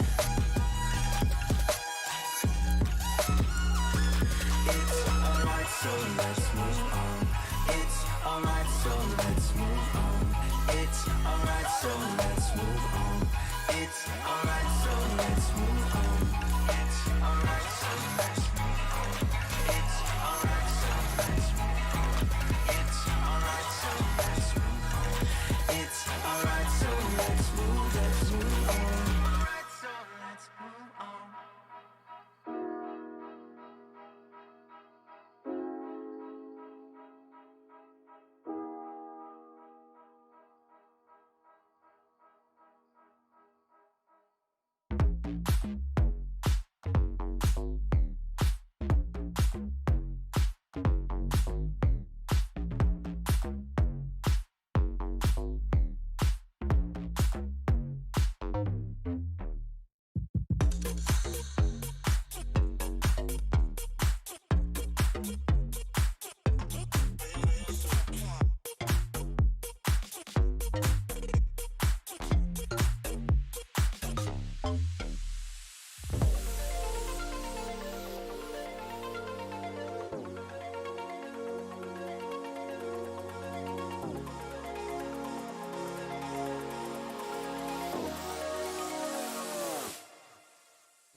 Alrighty then, ladies and gentlemen, welcome back to the WD BLACK Esports Club Pro League 4 Rainbow Six Siege, supported by Ubisoft here with your hosts Blackjack and Babagusta and our admin Eisen, as we are here for the second match of day 3 of Div 2 of Season 4 of the second league, the Pro League, and all the numbers. You get the point. I mean, there's so many numbers in that intro that we usually do. We're going to have to find a way to condense that down. But the long and the short of it is we're going to be going live on the map of Clubhouse once again with Dauntless Esports taking on Team Clickbait, which will be going live on your screens in just a short second. Both of these teams not exactly in the best position in terms of the leaderboard. Clickbait, of course, in a much worse position, down in 7th place, while Dauntless themselves, while more closer to the middle of the leaderboard, are still not exactly in the safest position that they could be. Will that change today, or will Clickbait finally put some points on the table? Let's find out by joining the players in the middle of the ban phase on the map of Clubhouse right now on your the Thatcher ban to start us off, and Clickbait deciding to ban Jackal. That is right, Clickbait's on the attack, Dauntless is on the defense, and we are headed to a Clubhouse majority day as it goes. No surprise right there. If it's not Oregon, it's Clubhouse. It's pretty much the rule of thumb when it comes to matches in the Esports Club League, ladies and gentlemen, both the previous one and the Pro League. As the second ban of Clickbait comes out, and it is Kaid in retaliation for the Thatcher ban from earlier. No surprises right there. Kaid gets banned quite a bit when Thatcher's banned. If you want to have a good chance of opening the hatches, especially, excuse me, right there, and walls, especially when pushing certain sites, without the Kaid in play, you don't have to rely on Maverick as much, and Clickbait does not want to. Dauntless, on the other hand, will decide to ban Mira to finish things off and conclude the ban phase. Thatcher, Jackal, Kaid, and Mira are your bans here on Clubhouse as we, excuse me right there, are going to transition into the very first round of the match. But before we do, let's have a look at both of the rosters that are here in the lobby for us today. From the side of Clickbait, we've got Teddy, Alexia, Noxy, Zam, and Sparking. Interesting name right there. And from the side of Dauntless Esports, we've got Skiffy, S7GE. All right, S7 it is. Hussein, Dr. Kashi, and Sinking Donut. Basement Church and Arsenal Room will be the side of choice. Clash out to Valkyrie from Hussein, the 6th pick, and Zam with Nomad being brought in out of the Maverick. Interesting couple of 6 picks right there as the first round is underway. And I've kept the man for the mic long enough. Baba, Attackers need take to it away. locate and defuse bombs. Well, thank you for that, Jack. Prep phase. With it, prep phase will begin, and talk about the other players here. S7GE is quite particularly a name called Sage, and also talking about Hussein, though, quite a very dangerous player, though, on the side of Dauntless Esports and Clickbait. Talking about their standings itself, they haven't won a single match, and Dauntless Esports, they did win one, putting them in having a total of 3 points. They do, however, win this match against Clickbait. They'll be able to win, putting it in the 6th spot, at least put them in the 4th position, unless and until if there is a slight changes in their round conversion rate. But since their max round conversion rate would be on 7, and still they have a -3 in their round conversion rate, most probably they will be in 4th position instead, and make sure that they'll be able to perform very well in the next match, if that would be more. But for now, let's just focus into the match right now, as with the action phase will proceed. Talking about the attackers, we have a total of 2 hard breaches, Teddy Oi with the Hibana and Noxy with the Ace hard breacher. Talking about Zam, though, he'll be using the Nomad's air jab to make sure that the flank watch from Dauntless Esports would be a bit difficult, though. And also Sage already prepped up with the impact nails. He just needs to wait for the sound cues from either of the hard breaches to use, so they'll be able to deny those utilities and also waste a lot of time for the attackers. Now, talking about Clickbait's line of attack, we do see one player making their way in towards the oil pit. Dr. Kashi will interestingly enough be in towards the Arsenal Room, kind of more like kind of more like a switch in, because you have the Melusi with the total of 2 impact needs, and also CH with 2 impact needs as well, in which one has already been used to try to take out one of the Heart Breach, whereas Steady Eye will use yet another Excaro spell to open up the hatches in towards blue and also in kitchen as of now. The main problem that they need to focus on would be on towards the tunnel, in which Skiffy is holding on to, and also with some huge amount of utilities being thrown here. Interestingly enough, we don't see any players being dropped just yet, but when it comes to the execution phase, that's where the magic happens. Well, speaking of magic happening, Skeef is going to start things off by finding Noxy. Big drop right there as the ace has been taken care of inside of dirt. And that little breach will not be put into effect anymore for the side of Clickbait. Excuse me right there. As Dauntless Esports in the meanwhile are still strong on their defense, holding blue as Dr. Kashi is seeing what he can get away with on that blue door. He's got a bullet hole peek along with the defender inside of blue. That is the Jaeger Sinking Donut. He's been spotted, but Sparking will unfortunately not connect his shots. That's going to give away his position on the blue hatch as well. But Sam is a power play position right now. Steady is going to find one, and there goes another one from the blue drop as Sophia comes in. Can he find two? Yes, he does. Sparking with the double as he will find Sam. But let's see if he takes down Skeefy in the meanwhile. And now it's all down to Hussein, last man standing. Lexia will give chase with the pistol after whiffing a few shots with the R4C. Get the kill. Even admit that he was a bit of a potato right towards the end there. Doesn't matter though, the kill was confirmed. As we will see in the instant replay, a good first round, all things considered, for the side of Team Clickbait. As unfortunately, Luxia will be he will be informed that his moment of his little lapse of accuracy right there was caught on the replay. That's a little unfortunate, but you know, it is what it is. We like to have fun here. Point notwithstanding, of course, good round for the side of Clickbait. They lost their ace early, Noxy on the dirt push, but that didn't hurt them. Instead, they decided to go through blue via hatch drop, of course. Sparking with the double over there did good job, did a very good job of that. While, of course, the main kitchen hatch drop was also very effective for the team. Dauntless, unfortunately, seemed to not be able to hold against an all-man drop-in into sight. And unfortunately, their gunfights were not quite, you know, the way they took those gunfights didn't quite support the endeavor they wanted to go for. Oh dear, I was about to say that they're not opening the rotate in the garage, but nope. They are, along with blowing Hussein's head wide open via the shotgun. Skeefy will unfortunately have to live with the consequences of his actions in this round. And that the consequences being that Dauntless Esports are in a 4v5. Thanks to a little bit of miscommunication. Yeah. Very unfortunate indeed, but Dauntless will simply have to go with the flow and, you know, hope that they can take this 4v5 with full force.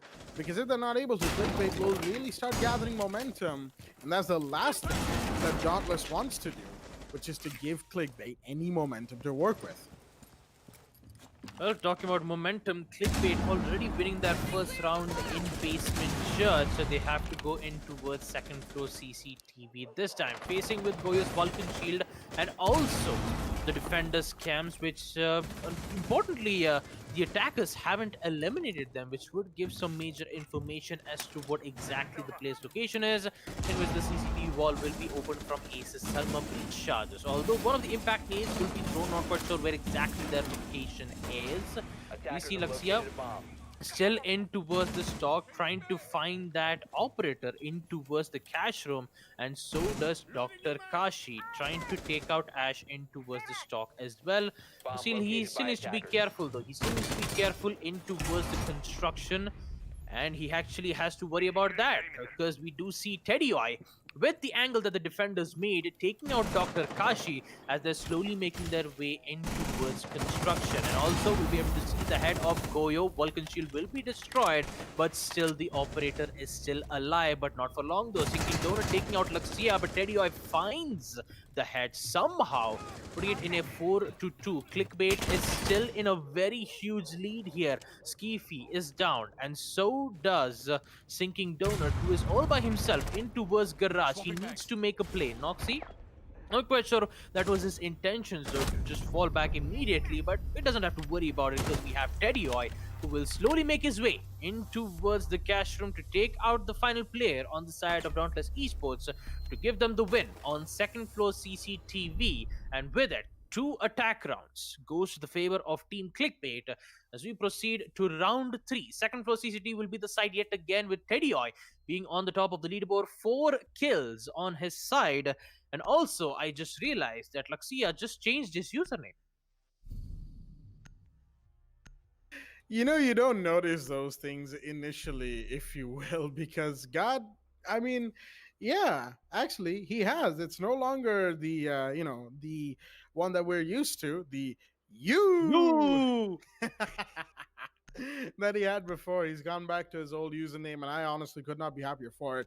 While there is a certain charm, Attackers need to locate to and seeing defuse as a many bombs as gigantic they assortment of U's going across your screen, it's still better to see the player's name. It helps for those high-paced situations where you have to keep a track of multiple names at the same time. And yeah, overall, I would say that it's certainly going to help us in this situation, and also our admins and our admins in the back end to keep a track of players, because I remember when Luxia initially changed his name to you, it was there were going to be questions flying around in the 10 voice seconds chat. We were remaining. trying to figure out who it was, and it finally came out. Oh wait, that's Luxia. He changed his name. Yeah. 5 But seconds to insertion. little bits and pieces aside, little peek behind the curtains for all of our viewers in chat. But all things considered, ladies and gents, not a good 2 rounds for the side of Dauntless Esports. 1 round, they take the advantage and then proceed to get completely destroyed from a different push from the one they were probably expecting. I say probably because the kitchen drop was definitely expected. So was the blue drop, but for whatever reason, their gunfights really did not support them. While in in the case of CCTV, excuse me, not only did they lose Hussein to an unfortunate team killing accident involving a shotgun and a British operator, they also didn't really position themselves well. If I recall, the Legion, whoever was playing the Legion, was trying to take care of the vertical line of sight, right? He had a shield to protect him, so staying crouched was pretty much the modus operandi there. And unfortunately, he stood up, and the line of sight that the defenders have made this time around as well literally got him killed. I mean, there's really no 2 ways about it. So Dauntless on 1 round out of pure gunfights, and on the 2nd round out of some terrible positioning decisions, have lost 2 rounds. Can they take this 3rd round on CCTV? Well, we are in fact about to find out, as Clickbait in the meanwhile are doing what they normally do, getting the breaches done, getting some vertical lines of sight established, as Dr. Kashid, this time on the mute, is watching a bit of verticality, if you will, in towards stocks. But the summer breaches have gone off. Unfortunate for Dauntless, but their little ploy of having vertical lines of sight established have not really worked out for them in these 2 rounds. Now you've got the construction push coming in. Skeefy spearheading that, effectively speaking. Not Skeefy, I got the name wrong, excuse me. Sparky is up front, taking the lead, opens up the construction window to make sure that the jump in is in fact possible. But mind you, that works 2 ways. Any attacker, any defender could go in from a CCTV window to that construction window with a very quick rotate. Will that happen? Well, I'm not quite just yet, but somebody's already in. That's Luxia. He's inside. He's found Sinking Donut, and now he's trying to find a couple more bodies to drop. There are a few, but Zam will go down in the meanwhile. The Ashes holding, sees the mute, goes in for the play, and will get the kill. But you have Sage with the double, Hussein with 1 more, and now suddenly it's all down to Luxia. Last man standing. He knows where the Goyo is. Downs him, finally.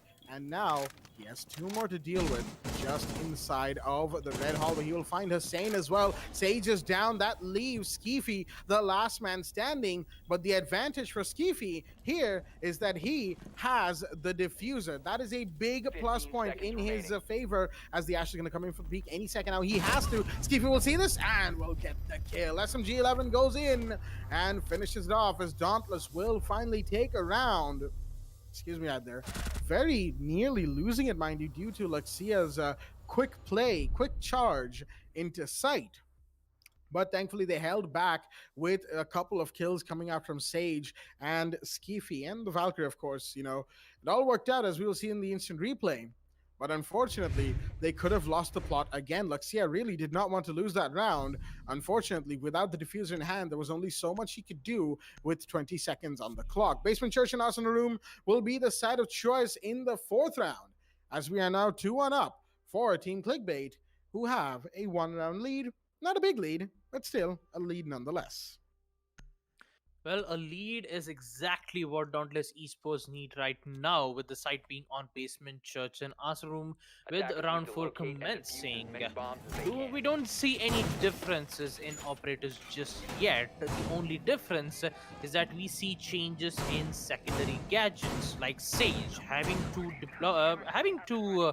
barbed wires instead of an impact gate, which was been used in the first round, but unfortunately decided to go for a barbed wire instead. Not quite sure what changed his decision, and so does Dr. Kashi picking the C4, and also Hussein with the C4 as well. So there won't be any impact tricks from Dauntless Esports, 10 just seconds some remaining. familiar rotations being made, one wall rotation in the Arsenal 5 room and seconds to also go. one rotation in blue, I believe, whereas Hussein will be the Attackers' one objective manning is to either locate a inwards bomb on and defuse stock, it. or they will decide to go for a roam game in which the attackers needs to figure out a way to try to take out those enemies in the first place. Or they might just immediately go for the side, go for the same push that they go from, trying to gain control on tunnel, open up the kitchen hatch, and then go for the push. Easier said than done. The only difference is Lakshya is already coming in towards the side. Sees the barricade, the pre-fire will come in, downs the Hussein, will use the pistol to make the confirmation, and with it, Lakshya will get his first kill, taking out Hussein in round 4. With that, he'll just hold an angle in towards Moto. Keep that in mind. He has a lot of information from the defenders, though, but from Hussein, not being available but still a very anchor hold, Lakshya wants to continue that aggression. He wants to pressure the players on the side of Dauntless Esports to worry about that main entrance, whereas the Hibana and the other players who are making their way in towards tunnel and kitchen hatch, they'll make their way to open up any particular place. And also that vertical line of sight will succeed yet again from Lakshya, taking out Dr. Kashi, and with it is a 5v3 situation where Dauntless Esports is in trouble Bomb yet located again. by attackers. Very much in trouble. This time, not only have they lost Hussein, but they've also lost their Lucy, Dr. Kashi, and you can never go wrong with with the MP5 in hand, especially in the late round, ladies and gents. So with him down, it's going to be that much harder for the side of DE to hold this defense. 3 men alive. Sinking down at his inside of sight. Curiously enough, will he find the kill on the hatch? He might just, he does. And he will get then taken out by a triple kill for the Ash. Will he get fourth? No, he doesn't. Luxia finally gets refragged, getting a bit too far ahead of himself, and Sage will show him that the site is not quite as open Attackers that have he may recovered their have diffuser. thought. But on the other hand, Luxia, he's done all the damage he needed to, given that it's 3 versus 2. Make that a 3v1. Beautiful drop by Sparking, but to get dropped by the Maestro, who is now the last man standing. Sage cannot stop the plant. I don't think he could go on his evil eye right now. He will, but it's far too late for him to try and stop the plant. Will do a bit of damage, but unfortunately, that was merely a cue for Zam to push in. The Sledge heard the the tags of the laser.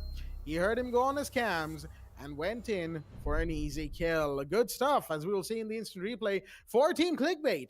Definitely looking a lot better than they did in week 1. That is for sure. They really want those points on board, and they do not want to be relegated to Division 2. Division 3, excuse me. That is their main goal right now. We're headed back to Basement Church and Arsenal Room, interestingly enough, from DE. Not attempting second floor gym bedroom. I'm not sure why, given that they have gone 2 for 2 in terms of losses on Basement Church, and both times it has been down to them not being able to refrag when required. I mean, sure, the first time they came here, which was in round 1, I believe. Defenders, Excuse me, protect right your there. bombs from being That defused was by a attackers. round where they took the first kill. They seem to have advantage, only for them to lose it as soon as the Zofia dropped into blue. This time around, they did not have advantage. In fact, they were 3 versus 5 for a majority of the round, and then you had 3 versus 5. Sage made it a 2 versus 4. or was it a 2 vs 2 vs 3? Excuse me, right there. But then Sage got taken out, and there was also a Zofia drop into blue that was resulted in a good kill. So Sparking really knows his drops into blue. At least he's done that 2 rounds now, and he might want to do that a little bit more if he wants Clickbait to go into a 4-1 situation. 3-1 is a pretty good. Excuse me, there is like 3-1 on the match count, on the round count, is a pretty good score to have in this situation going into round 5. But you know what would be better? 4-1 and then even 5-1. You know, VPG will more than happily tell you that a 5-1 lead is a very good lead to have, given their performance in the previous game. But we'll talk more on that a little bit later. Okay, that's a late setup finish that we're seeing from that DE. You know, they probably could have done it a little bit sooner. I think they're still sort of putting down the very final bits and pieces that they need to. And had Luxia gotten the idea to rush down mainstairs again, that may or may not have proved fatal. Just a bit of speculation right there.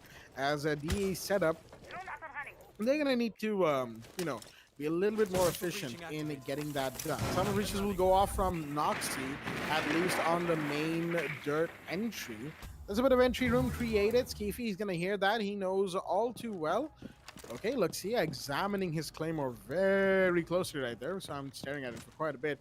But looks like he's happy with the placement, as he will push in at the side, push into first part, excuse me. Make those vertical lands aside. Hussein still has that camera, which will finally be taken out, but the Vivo comes out. Will that find anybody? No, no damage done.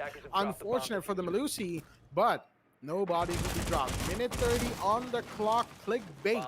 Once again, doing what they do in this situation. Nothing too particularly special, but that is what it seems like. I'm pretty sure in the late round, that's when things will really start to change. Noxy, damage done by the smoke gas canister, still alive. That's what really matters. He might even going for a repeat, but time is of the essence. We're at the minute 10. Luxy has already found one, but he's going to get refragged onto by Steve on 4v4 at the minute 10 mark. Well, with a minute remaining for Team Clickbait to make their play, they did succeed opening up important walls and hatches. Now they have to worry about the tunnel's wall. Although the smoke grenade was quite used to try to deny the ADS, unfortunately it gets bounced off from the wooden panel from the particular position in towards the tunnel, as they're forced to push in towards the us room. We do see three players in towards the kitchen hatch, and also the Zofia in towards blue. And with it, they're thinking of figuring out a way to find the exact player's positions. Flashbangs will come in to try to blind some of the specific operators, whereas the Zofia will make his way in towards the oil pit instead of dropping down towards the hatch, just to give them good amount of cover as soon as possible. Although two of the players, Sinking Donut doesn't see the hatch, which would cause him to get destroyed, and also with it, the plant will come in. So does Super King, slowly making his way in towards the arsenal. Although they do need to be careful of the Maestro. Super King gets one. They have to go for the plant, in which Sage needs to use his Maestro cams to take him out. Will he get it? No, he does not. And with it, Super King will find one last player on the side of Dauntless Esports, and also give them yet another win in towards Basement Church, 4-1. A huge lead for Team Clickbait, and also huge problems for Team Dauntless Esports to look into it. Because talking about the round, it is the first half. We are almost about the end the first half, round 6, where the last site will be on second floor CCTV. And I have to agree on Jack. Why aren't they picking second floor gym? Why are they only picking 2 sites on map cover? Right? It's on second floor CCTV and Basement Church. If I know, right? Yeah, I know. Like Basement Church and CCTV, if it's not working, you could have gone for second floor gym. Talking about the ban fades itself, you see, you have the Mira and the Mira and the Kite being taken out. They could have used the impact tricks. We don't see any impact tricks from the defenders of Dauntless Esports. We only see barbed wires and C4s. Not quite sure what is happening here from DE. We're talking about Clickbait though. They are determined here. They are making sure that no matter what kind of mistakes that they made for the past 2 rounds, they're going to make sure that they make amends for it and get those wins to make sure that they would at least be in Division 2 or get a promotion on Division 1. And that's exactly what Clickbait has in mind. Not quite sure what Dauntless Esports insertion. has in mind for now. They've been making some huge mistakes then and there itself. Although there was one round on second for CCTV where Sage and Skiffy made a very impressive play. The only difference is, can they make it again? Can they read Luxia's aggressive playstyle? We're about to find out in the action phase itself. Sinking Donut already prepped and ready with the garage. It goes for that pre-fire, but a claymore will be placed from Luxia to deny that run out. But also, Sinking Donut will find that angle though, which has been made from Luxia. All he needs is to find one of the player repelling in from that exact location of CCTV balcony to get that early kill. Unfortunately, he will not, and he will be forced to fall back into his garage catwalk to hold his angle in towards CCTV. All things considered, Dauntless Esports, outside of Sinking Donut's attempted spawn peek / early kill attempt just now, we saw it. It wasn't really something that they... This match, just in general, hasn't really been something that Dauntless could really look at with too much pride in their variety. Something that Dauntless did pretty well, all things considered, when it came to their time in the lower divisions, was they changed it up. They did things differently. Unfortunately, ever since, especially from the previous season, it hasn't been quite the case. Luxia will go down. Unfortunately, that's going to be a kill for Sinking Donut as Sage goes down to Super King. Interestingly enough, I should add an addendum. Excuse me. I've been reading that as Sparking the whole time. It's actually Super King. I kind of feel bad for the man. I've been mispronouncing his name for this entire time, but regardless, 4 versus 4. I mean, I just said sparkles and sunshine. Yeah, well, it is what it is, as they say. Regardless, speculations of who is said player aside, we got a 4v4 brewing, and a little bit of a confrontation coming in towards the side as the Saint C4 will find one, and he was simple fun too. That Zam off the board, and Sinking Donut finds Noxy. CCTV definitely is a side the Dauntless have done well on, and now it's all down to the man that we were just talking about, Super King. Last man standing. Can he get a couple of kills here? Save the round for his team. 1 versus 4. Definitely a difficult position to be in. Pushing construction. He's got to watch for this angle that's been made. And he will. He's going to find one. Hussein goes down because she will take a bit of damage right there as the Malusi falls back. 30 seconds on the clock. The Sophia doesn't even have diffuser. Unfortunately, as Kashi is pressuring with these pre-fires as the gas grenade will also go out. But no, he's managed to make his way into construction through all of that. Before it goes out, will it find him? No, it doesn't. No damage done either. Super King right there. 15 seconds left. Just prone. Pretty patient, all things considered. Trying to see if he can get a kill or two. Still nothing coming out as Kashi will still pressure. Skiffy takes a bit of damage right there from the gun of the Zofia. He's trying to push in. He will find one more. That's a triple kill, but the Malusi, no, the Jaeger will shut him down. Sinking Donut all the way from garage. Had an angle the whole time. And that was what gave Dauntless the round again. Barely avoiding a collapse right towards the end. DE as Super King definitely could have made that his had he, maybe had a bit more intel on where some people were, or maybe had a teammate or two to support him in this situation. Unfortunately, Clickbait's attack was read into and destroyed pretty much by the side of, well, Hussein started with that beautiful double kill, and Sinking Donut really never let up the pressure. And that's why we're going to be seeing a 4-2 scoreline still in favor of Clickbait going into round 7 roll swap. Now, outside of that last round, credit where credit is due. 4-2 going into defense on roll swap. That means they have taken, they've taken 4 rounds on attack. That's good attack from Clickbait.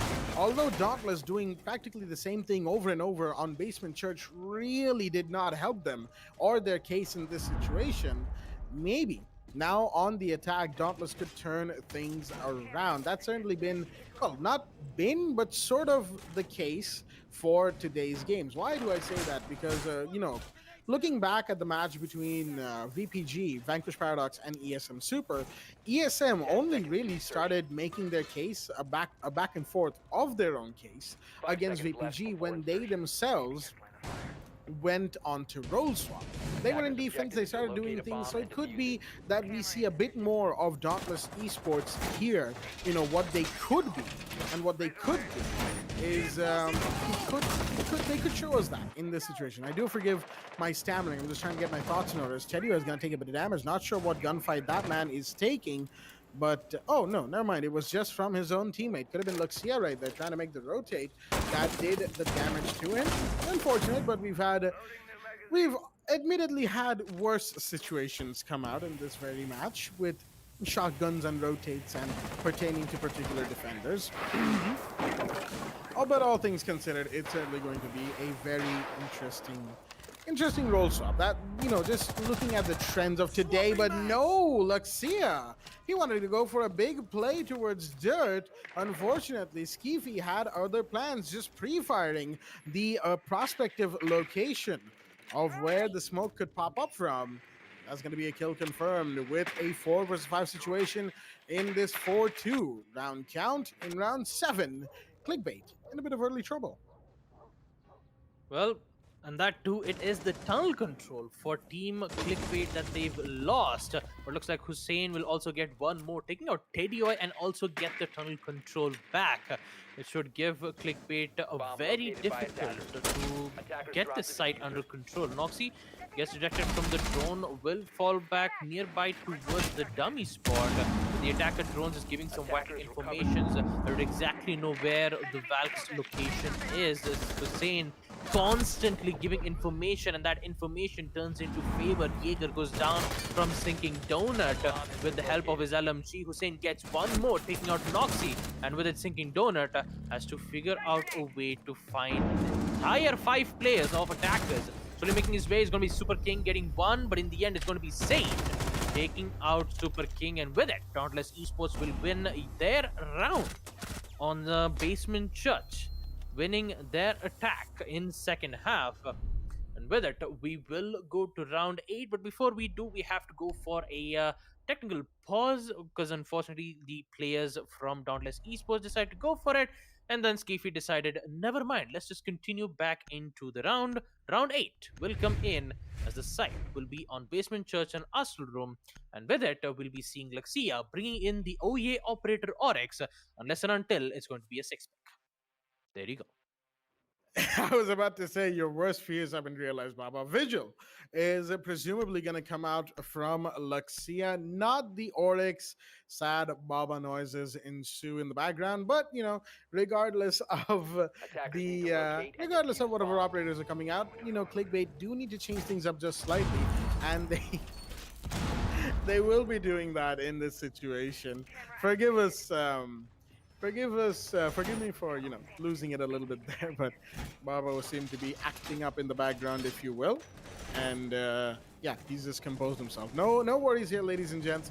We are going to be going into this round with no issues whatsoever. Luxia, interestingly enough, as soon as the round began, he started making a sprint. He made a beeline for that second floor master bathroom. I'm not sure why, but he is just chilling up there. I'm not entirely sure if he wants to take a shower or if he wants to bait attackers to go his way first. He might even want to spawn peek, he actually will. That's the third option that I talked about, but no, he's actually not going to peek that.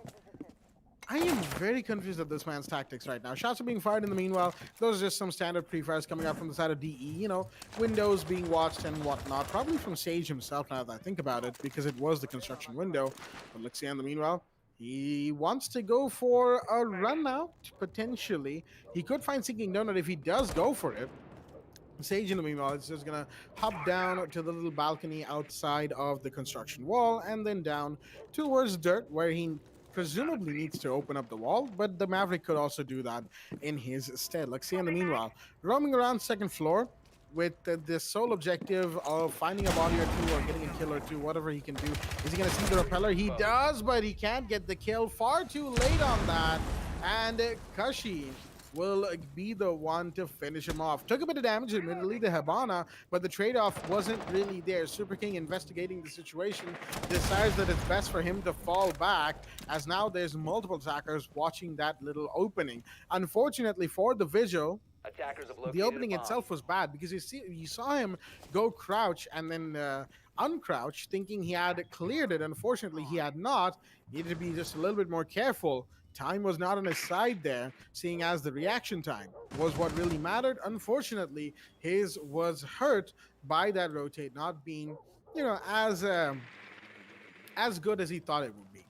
Regardless, we've got a dirt push coming in from Hussein. Sinking down in the middle is going to find Zam. That's another big drop.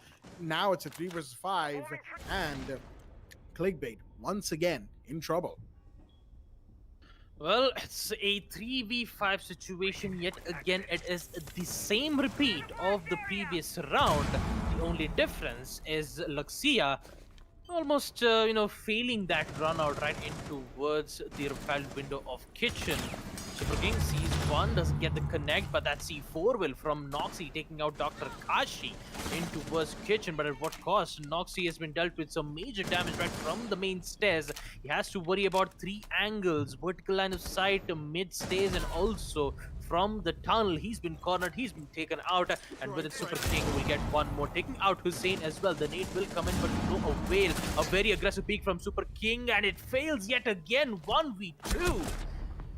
TeddyOi gets one. He still needs to find one more. The ace who was going for a plant in towards the Arsenal room, and he's gonna get taken out as well with the MP5. TeddyOi, the man with the play, will be able to give them the win for Team Clickbait. Round 8. Basement Church goes to them, and with it, 5-3 will be the scoreline. The site will be on second floor CCTV. TeddyOi, the man with the plays. Without him, Team Clickbait would have won the round in the first place. And they are 2 rounds away to win this round out. And talking about Super King, though, I do have to appreciate the way how aggressive he was, pushing right from blue in towards the K9 position to try to contest against the Maverick. But unfortunately, he could not win that gunfight, in which all TeddyOi had to do was to just find 2 more players, and he did exactly that. Within second floor CCTV will be the site for Team Clickbait to defend, and they are 1 round away to putting their team in match point. Will it happen, or will we see Dauntless Esports countering their strategies? We're about to find out in this round. Oh, most certainly we will. 5-3, Clickbait 1 round away from match point, and whom do they have to thank for it? None other, out there than that man, TeddyOi the Malusi. 8-5 in this match, not the best stats given that Super King is up there with 11 and Luxia with 9, but he has certainly held up his fair share of this bargain that this match has shown. Mind you, that was a 2v4 situation, if I recall correctly. And oh boy, that was not a good round for the side of Dauntless, and not a good end round. The beginning of the round, mid-round, everything was fine from them. They were getting kills, they were getting utility denial, they had their positionings. Unfortunately, right towards the end, they messed it up, and they couldn't recover from it in time. No plan could go off, nothing could happen really, given the situation that they found themselves in. Now DE are yet again chasing a larger lead than they would like to. Second floor CCTV, the site of choice, as Team Clickbait is not ready to give up their lead, not ready to see this match go the way of the enemy team, but Zam unfortunately will not be able to influence this round anymore. He's gonna go down as Sinking Donut sees the window being open, but the pre-fire only aided Luxia as he'll be the one to take the kill. Beautiful headshot at the risk of his own life. Very low on HP. He's being very aggressive today, Luxia. That is for sure. At the 2-minute mark, it's a 4 versus 4. A good refrag being taken by the Jaeger, making sure that Legion's kill did not go in vain, because losing Legion early is certainly not a good situation for the defenders. Mind you, given, that Legion is very important, very, very important in the late round. His Gumines can be influential, instrumental even, in making sure that the late round clutches and the late round plays can in fact happen. Super King in the meanwhile with the C4 finds a Sane. That's another big drop, as the Zofia will go down to the hands of the Mozzie. Now, a 4 versus 3. As Team Clickbait are looking to continue taking the lead. Kashi a little low on HP. Not sure which gunfight that was, but Steefy's pushing up already in construction. The yellow pings are going off, giving him intel on where he needs to peek. Luxia in the meanwhile Wants to go for a round, but he can't. Skeefy in the meanwhile will find Noxy. That's a big job using the grenade, equalizing the man count once again. Well, talking about it, Luxia is still in towards CCTV, decides to go for a run out. Even that pre-fire did dealt major damage to Sage, but he will counter back, eliminating the Jaeger, putting it in a 2v3, make that almost 1v3 as the Hibana gets one and the other, taking out Teddy Oil as Dauntless Esports will win. Round 9, second floor CCTV, and with it, Dauntless Esports, they are slowly inching their way to equalize their round count against Team Clickbait. And also, we take a look at the scoreboard. Luxia with 12 kills, Teddyoi. Actually, Luxia with 10 kills, Super King with 12 kills, whereas Sinking Donut is in the top, getting a total of 9 kills and 4 assists. Now, talking about Sinking Donuts' attack phase in second half, we do see him getting early kills time and time again. This is the third time I've seen Sinking Donut get an early kill and also deal some major damage to the other operators while he gets taken down immediately, while he'll be able to give some major information towards their teammates. And Hussein, Skifi, and Kashi were the ones who to go for that push in, to try to go for that instant refrag, which it always works out on the end of Dauntless Esports. Talking about Clickbait though, the only round we've seen them win would be on Basement Church, and that too it was a 1v2 clutch from Teddy Oil. Most of the gunfights we've seen from Clickbait have either failed or they've just, taken out of nowhere. And also from Luxia, especially when he was playing as the Vision, to try to go for that run out right into worst construction to try to eliminate the player who was going for that inverted rappel. Sadly, it didn't work out well, but now, since we are coming in towards the action phase, round 10, Dauntless Esports, one more round to equalize their round against Clickbait, as we hear the Hibana Scaros pellets being used to make a line of sight in towards CCTV. Teddy will try to conceal his location for now in towards garage. Whenever the attackers throw their drone works to try to give that information, he'll be forced to reposition himself unless and until if they're holding an angle to try to eliminate them, try to use the drone as a bait to work it out. Noxy, not quite sure why he would do that at that very exact moment when a Silver Breach charge is being used to make that line of sight. The Sophia's impact nades would be used to try to take out a particular item. I believe that should be the Melusi's Banshee deterrent, in which Luxia, again with his aggressive playstyle, it did work out well on attack.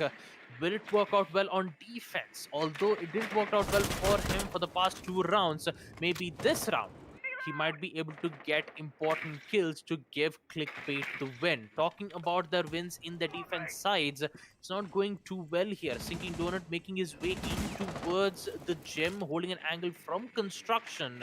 The defenders will take note of that, and with it, they will force to fall back in towards this side and make their last stand. And talking about Luxia, not a good idea to stand there in CCTV as Hussein claims the life, taking out Luxia as the early kill goes to the side of Dauntless Esports.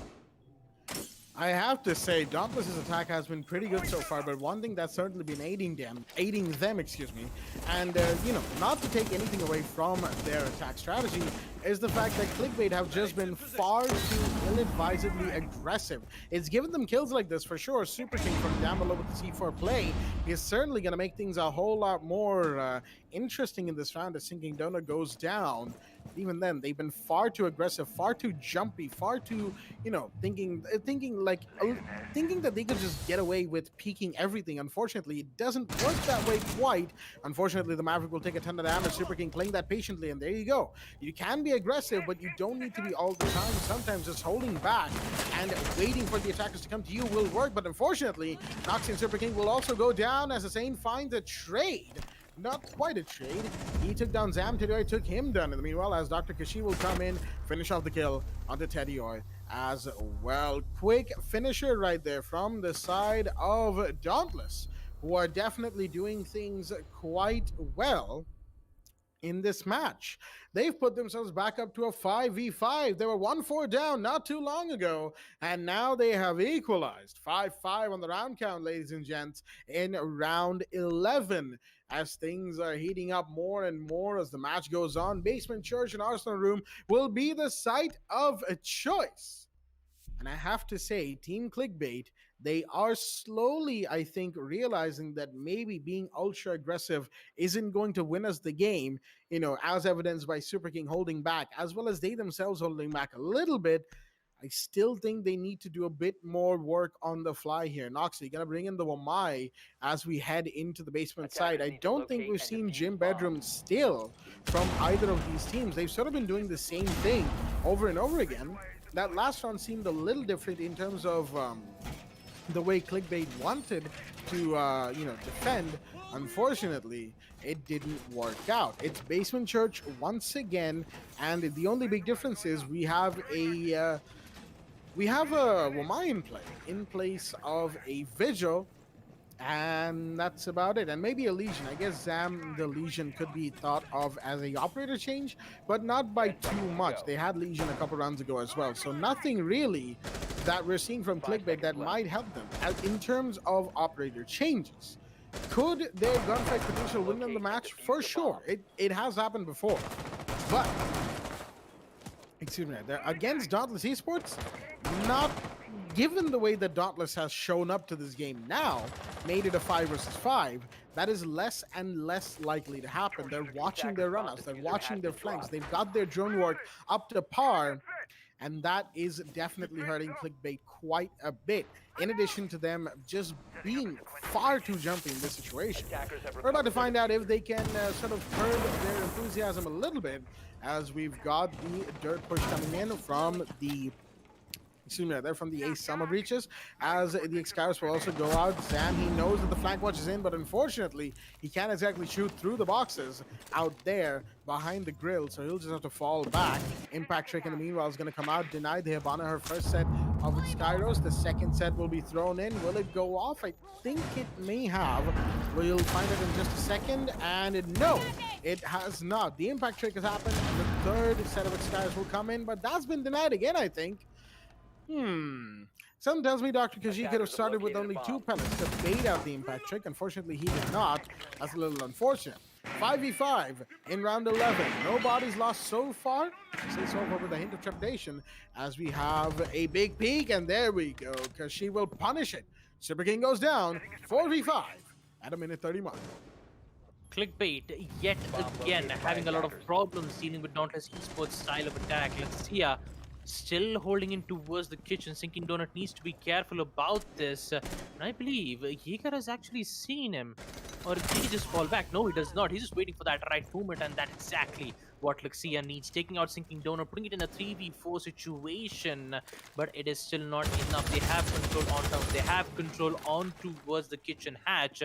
All they're going to do is to just push in towards the side and go for the plant. The only problem that they have to deal with is the player holding in towards K9 position. That is the main problem for the attackers to make their control, in which the player who was holding in towards on K9 decides to fall back and hold in towards dummy, in which Dauntless Esports can be able to go for that peak, maybe go for a plant, total of 2 smoke grenades or a flashbang. It might work out well, but an instant reposition will come in, and also a drop down from Dr. Kashi as the Selma breach charge from the Melusi's Banshee return will give away his location, and also a downed from Teddy Oil. Luxia and Zam need to be careful because it is a post-plant situation here. Sage has the high ground. Kashi with triple kill, taking out Luxia, and with it, Zam is the only operator left. In towards the rotation on basement hallway.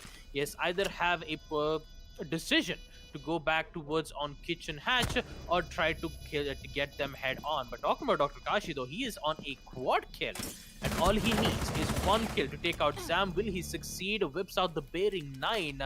Looks like Zam will just fall back instead. He needs to take out the Legion Boom, and he's been dealt with some major damage. The bearing 9, he needs to arrive but at the right time, but it's going to be Hussein take the final kill, taking out Zam, as Dauntless Esports will win round 11 yet again, winning Basement Church, and with it, Dauntless Esports will be the one in match point, ladies and gentlemen. Round 12. They had a bumpy start in the first half, but they came back strong in the second half, and we've never seen such angry. I mean, we've never seen Dauntless Esports as angry as ever. 5-6 match point for Dauntless Esports, and with it, the site will be on CCTV yet again. No gym. No gym site being picked from either both these teams. And somehow Dauntless Esports is in the lead, having 4 wins in the second half. There may be a higher chances here for Team Clickbait to win this round if they would just halt the aggression a bit. Although the flank watch did work out well from Luxia, the only problem is that the execution phase, especially from the K9 position, they didn't had any nades. They could have just waited for the players to just drop in towards the hash to get those kills. He could have held him from the K9 position, but he was afraid of the player pushing him towards tunnel, so he was forced to fall back from that dummy position. Even with the drone did give him vital information, he kept changing position. He didn't decide to challenge Dauntless Esports' push, and with it, they just slowly gained an inch towards the side, go for the plant, and with it, they won that round. Clickbait, they're too afraid to engage gunfights against Dauntless Esports, in which they are losing a lot of rounds over and over again. This time in action phase, we might be able to see some aggressive plays, or we might be able to see some defensive, passive plays. Maybe not go for an extreme aggression, maybe not go for a run out, or just plain old, a heavy anchor hold. Will it work out for Team Clickbait, as they are 1 point away to put this on match point? We're about to find out in this round.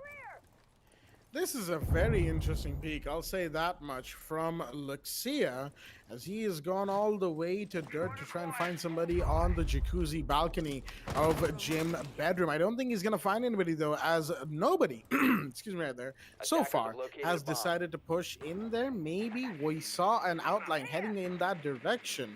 Shots maybe fired any second now as Dr. Kashi gonna open up a couple of little lines of sight here. Will that soften the wall? I don't think it will.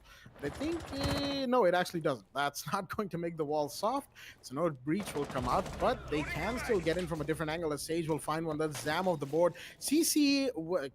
Construction window is the name of the area where that gunfight went down. Unfortunately, they've lost their Legion. That's again a big drop. Legion, despite having a few more goo mines out this round than the previous, still not going to help them much when the side push comes to pass. That's sort of the point with having Legion alive in the late game, is his goo mines. They are just so powerful and so widespread, almost omnipresent, if you will. But we're going to have some breaches going off on the construction's wall. That's going to make it such that a line of sight, more than that, an entry point has been made for the side of DE, who are looking to close out this game and close out a very good comeback. 1-4 to 7-5 would be a big story indeed. But if Clickbait manages to fire back here, then things will be very different as well. Dr. Kashi has been down in the meanwhile. 50 seconds on the clock, and the Hibana low to be taken care of. Shot on the foot, unfortunate. Super King takes the kill. He's been doing some work for his team so far in this game, as Luxia's pre-fire gives away his position, but he's just holding patiently. That's what Clickbait needed to do, and they are finally doing it. They're holding. Super King can hear the one approaching CCTV. He does, and he moves away at about the right time. What is he doing? The plan's going off, and Super King will deny, but he will be downed as well. Luxia comes in to claim a kill. That's sinking down out of the board, but Skeefy will fire back, taking down Super King. Hussein knows where the Jaeger is, but he has to watch his back. He will not, goes down as Skeefy finds another one. He's going for the plant. It's a 1v2. Where's Noxy? Cannot find him with the C4. It's now going to be a post-plant 1v2 as the Maverick finds one. He knows where the other's coming from. Out into the hallway now, pushing into the rotate. Noxy, he has only a few choices of this push. He could go in, shotgun ablaze, or he could bait with the counter defuse. The position of the diffuser is not the best, shall we say. Shots are fired. He's sticking it. Skeefy, you need to go. You need to go. No! Skeefy! Not like this. Not like that. Dauntless Esports. He could have had it right then and there, but Noxy stuck the plant. Pros don't fake, and neither does he. But unfortunately, Skeefy, he got the line of sight right towards the end, but he could not get the kill. Time ran out. He was far too slow. And with that, ladies and gentlemen, are you ready to rumble? Overtime is in play. Oh boy, what a round! And with it, we are in overtime, ladies and gentlemen, with the sight of second floor CCTV. Team Clickbait yet again on defense after losing 3 attack rounds for the past 10 to 12, Attackers need to round locate 10 and to defuse round bomb. 12. And with it, the site will be on CCTV yet again. Keep that in mind, Clickbait was this close. They were this close to lose that round, and somehow Noxy made it happen. Noxy made it to overtime, and now they have yet another chance to defend them. Will it work out? On CCTV, it is a very difficult. It's very difficult to know what's going to happen next, because the way how Dante's Esports seconds pushed in, they remaining. even had 2 kills. They even had the earlier man count. 5 seconds left. But before what insertion. exactly happened after that? They were slowly pushing in towards construction. Attackers are They moving were out to players locate in a towards bomb and defuse CCTV. it. They did take out Super. But what happened after that? The entire team just entirely disappeared from Luxia's hands.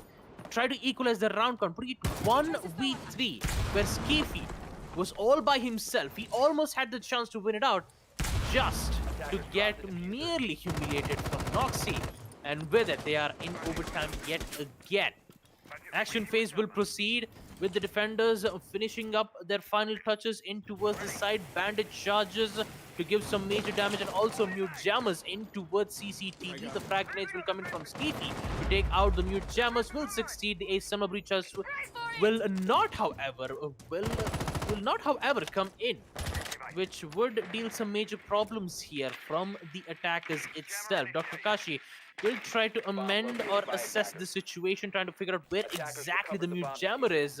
The ping will come in. The mute jammer will be destroyed, I believe. Looks like they're still having a lot of problems here. Skeefy, yet another nade attempt. Will it take out? No, it does not. What is happening here?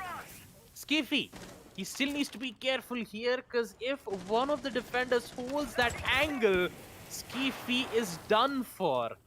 And the opening of CCT will be much more of a problem here. But now he will succeed. 2 nades gone from the attackers, whereas Steadion has been dealt with some major damage in towards the garage catwalk, and he finally gets taken out from Sinking Donut, who will slowly make his way in towards the garage catwalk. And with it, a lot of time being wasted here from the attackers, as they only have 1 minute 15 seconds left. Hussein gets 1 kill. He'll use his impact to make an entryway in towards the B-bomb site. Luxia, oh boy, he needs to be careful in towards the launch. He's prepped and ready with the C4. The attackers have their flank watch covered. The only problem is they need to remove the bandit, or else they could not go for the plant. It's all Dr. Kashi's hands now to take out the bandit, but looks like Hussein is actually going to go for it. He's going to go for the plant. Will we see the C4? No, it does not. Luxia gets taken down. 2v5. Make that 1v5 as Dr. Kashi is here for the rescue, as Zam will be the only operator left in towards Cash. The rush comes in from Kashi, and he's going to take him out as well. A flawless round victory from Dauntless Esports, as they'll be the one winning round 13 on attack, winning second floor CCTV, and they will be the one in overtime match point, ladies and gentlemen. Dauntless Esports will be the one on defense. And talking about their defensive history against Clickbait in the first half, it's not looking that good at all. The only difference, there won't be any difference at all. It will be the same side, second floor CCTV. No gym. No gym. At this point, I bet there's like a conspiracy theory. I have a conspiracy theory. I bet both the teams had a meeting before the match began, right? Before they came to, the Esports Club Discord, and decided, you know what? Let's just not play Gym Bedroom at all. Both of these teams have done great things in Gym Bedroom before. They've had good defensive holds there and attacking rounds. But today is a anti-Gym Bedroom match, ladies and gentlemen. That's what I'm going to be dubbing this match as. But anyway, jokes aside, round 14, Dauntless's attack is, I mean, wow. You go from, okay, first off, that is the kind of attack that they have been doing this entire time, up until round 12. The reason round 12 failed was, one, Clickbait actually played it well, and they held back when they needed to. They knew that they needed to hold angles rather than go and peek and force gunfights, and they did that. And it went down to a 1v1, and Noxy really, that was just a nerves of steel moment to hold that counter defusing, right? Skeefy unfortunately was far too slow to get to the counter defusing mute, and the rest is history, if you will. This previous round, it really seems like Dauntless Esports was rather maybe not angry that they were taken to overtime like this, but Lexia will be the first one to go down. Hussein, oh, he's really not having any of it from Clickbait. Not today. That's an early kill, a spawn peek even, I believe, to take out the Ash. Lexia off the board. He was one of the big playmakers for Clickbait's attack. He is off the board. And I'd like to say this, two things of interest before the round continues to move on. One, Baba, you pointed out that Clickbait's Dauntless's defense had been rather spotty earlier today, right? Well, that was sort of a time when Dauntless wasn't really feeling it. If we go back and watch Relive the Moment later on in this stream, we're going to see that Dauntless in their early rounds were really not as confident as we see them being now. You see these peaks, these angles, they want to challenge the gunfights, but they know that they can't do it all the time. They're doing it when they need to or when they feel confident to go for it. One could argue that they were doing that initially and failing. Well, I have to say that in the rounds after that, they have done a great job. As Hussein will get a C4 kill onto Teddyoy, and he's caught the attention of another one, that's Super King, who's trying to chase him down, at least hold the flank. Both of them know that their approach is coming. The drone hasn't seen Hussein. I don't think it has. Super King will instead choose to go off onto second floor. A pre-fire comes in from Hussein to try and grab his attention again, and it has been successful. Time is being wasted as Hussein, very far out of sight, has been doing a lot of work today. Vertical angle will be challenged right now, and that is, I believe, Zam from below trying to do a bit of Chef's Nade action. Was not successful in catching one. He's going to try again as Hussein's position continues to be given away. The callouts will come in, but Sage will go down. Super can take one. Can he take two? Is the real question here. Can the refrag, or at the very least, the retaliation come in? No, it can't. Sinking Donut finds Noxy. It's a 2 versus 4. Clickbait are falling apart, and they need to hold this at all costs. If they are not able to make this attack work, then it'll be the comeback victory. Chesney coming out. Sammy should find one. He does! Beautiful grenade to find Dr. Kashi, as now it's a 2 versus 3. All down to the final 2 from the side of Team Clickbait. Zam and Super King, the final 2 standing against Skeefy Hussein and Sinking Donut. Dauntless's defense has definitely been better, aided by Hussein making some great plays. Zam, I'm very confused inside of resistance, not sure as to why, but Super King looking at the hatch at the wrong time will get taken down. Sinking Donut finds one. Can he find another? No, he gets taken down. But Hussein will be there to make sure that the round goes the way of Dauntless Esports. A very good round. And a very good comeback indeed for DE, as they are your victors, ladies and gentlemen, on this match here on Clubhouse. Being down 1-4 in round 5, they are your winners here at round 14 overtime, 8-6 in their favor. A fantastic game and a fantastic comeback from Dauntless Esports. Beautifully done indeed. Even though it looked like they might collapse a little bit right towards the end, they managed to hold, and they did it very, very well indeed. Oh, well then. That was a little... Do excuse us, ladies and gents. Our admin Eisen over here just randomly went, oh! And we just sort of paused and like, what's happening? But, okay, that's why. All right. Ladies and gents, a little bit of a pause. The Road to SI limited time event is actually out now. I saw my notifications pop up, but I didn't actually check my social media, so I didn't actually know. But yeah, the Road to SI limited time event, the new stadium map, Stadium 2.0, it's all out. So, there will be excitement for that, but we need to just hold on for a little bit because we still have Relive the Moment and a whole other match to go through before we get to test the mode out for ourselves. Speaking of which, we'll be going into Relive the Moment in just a quick second to talk about this beautiful game that we just had, Dauntless. Take a bow, man. They really did good work today. And we'll talk about that in Relive the Moment. And in this situation, I believe none better than Baba is suited to take us through these rounds. Baba, an exciting game. Wouldn't you agree? I mean, absolutely, Jack. And talking about the first half, it wasn't a good first half for Dauntless Esports, though, because the way how Luxia was playing very aggressively, most of the round playing as the Ashe, he used to get like 3 to 4 kills. He's always inside the site, which would cripple the defense of Dauntless Esports time and time again. And the biggest question of all, from both the Clickbait and Dauntless Esports, we haven't seen a gym pick from either both these teams, which would put the match on overtime. Although I believe the reason why that they did not pick is maybe because of the operators picks at maybe it might have gone for the operators picks itself. Knowing for the ban phase, Thatcher, Mira, Jackal, and Kaid were the operators who've been banned. Whether if Mira wasn't banned at that exact moment, they would have picked the second floor gym, knowing that Mira's mirror is very dangerous on the side of second floor gym. So they decided not to go for it and just try to win on CCTV and basement church. Looks like Clickbait got the best in the first half, but unfortunately they couldn't get the best in the second half, where Dauntless Esports were so relentless in attack, inducing fear to Team Clickbait, forcing them to reposition over and over again, confusing the teams, eliminating players one at a time, getting towards the side, goes for that post run. It's like for the post run, we've seen them go for a post run almost 3 to 4 times in the second half. Sinking Donut, early kills 3 to 4 times. Now we see Clickbait, Luxia, who was very aggressive and it was working out well in the first half. Unfortunately, in the second half, it just starts to fall down. It starts to melt.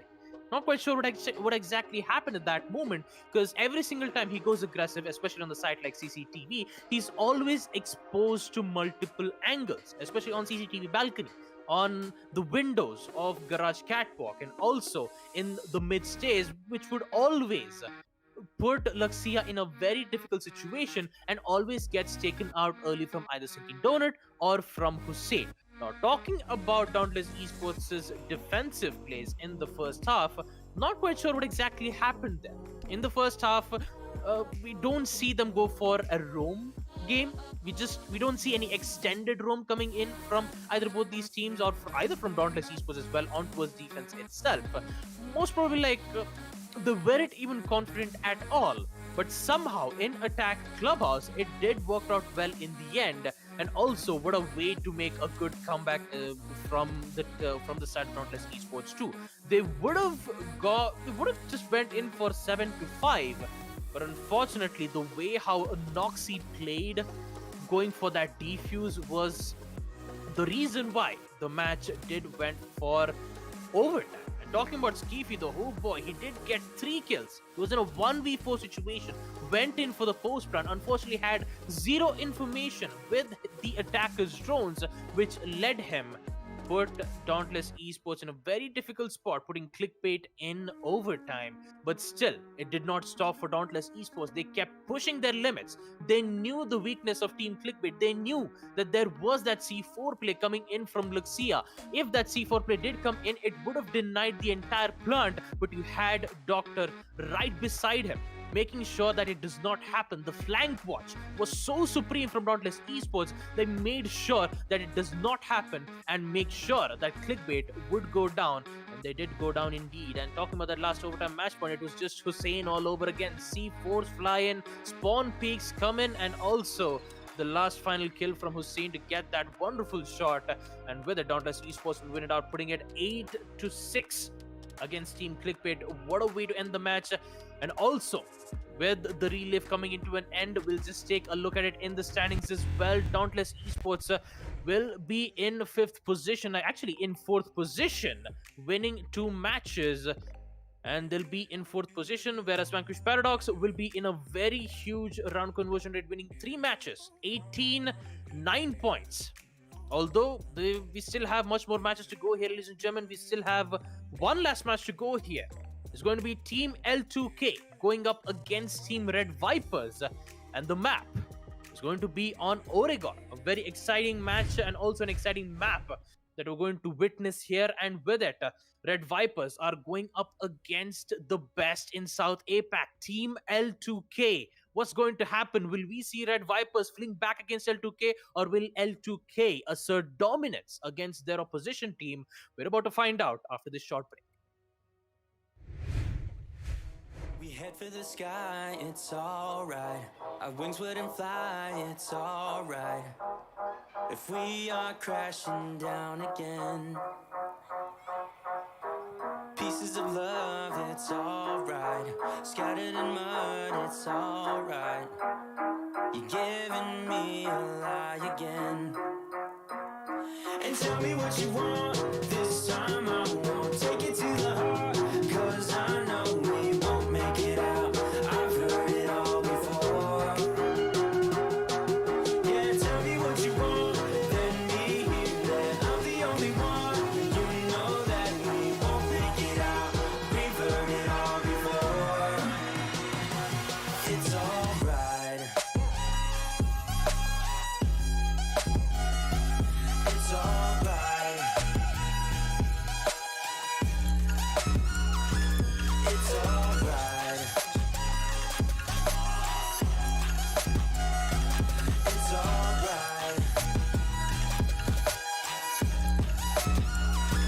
It's alright, so let's move on.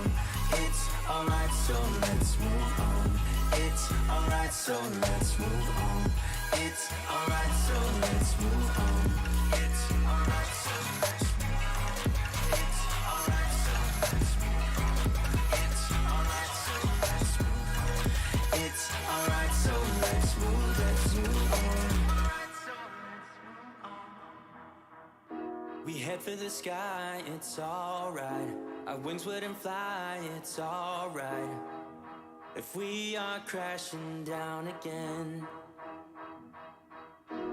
pieces of love, it's alright. Scattered in mud, it's alright.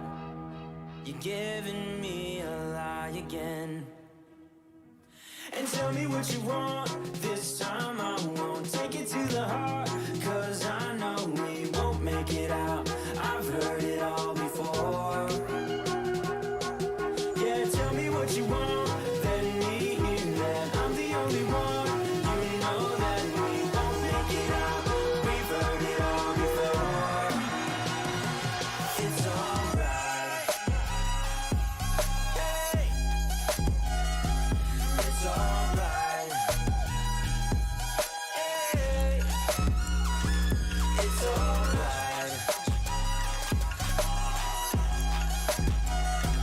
It's alright. It's alright, so let's move on.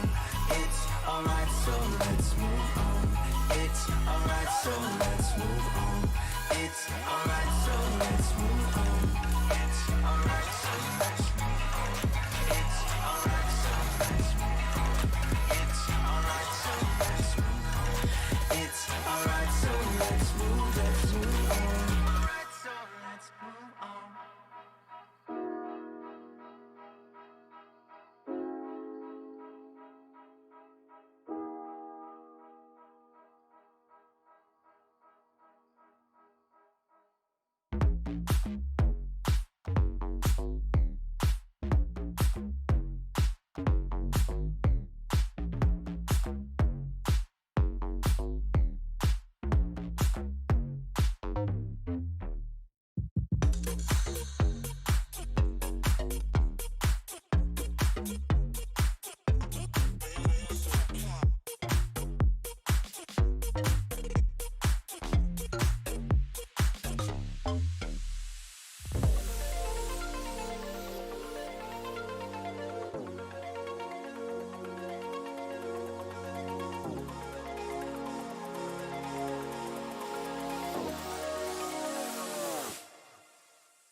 Alrighty then, ladies and gentlemen, welcome back to the WD BLACK Esports Club Pro League 4 Rainbow Six Siege, supported by Ubisoft, here with your hosts Blackjack and Babagusta and our admin Eisen, as we are here for the final game of the third day of Division 2 in this season of the Pro League. A few numbers right there, I do apologize, but our intros have rarely ever, not been that. We talk a lot of numbers every now and again. But, enough about that. We will be going into the match between L2K and Red Vipers. That is right, Red Vipers, who are here to try and make a statement in Div 2, going up against a team that has been up there with the top dogs and is still considered one of them.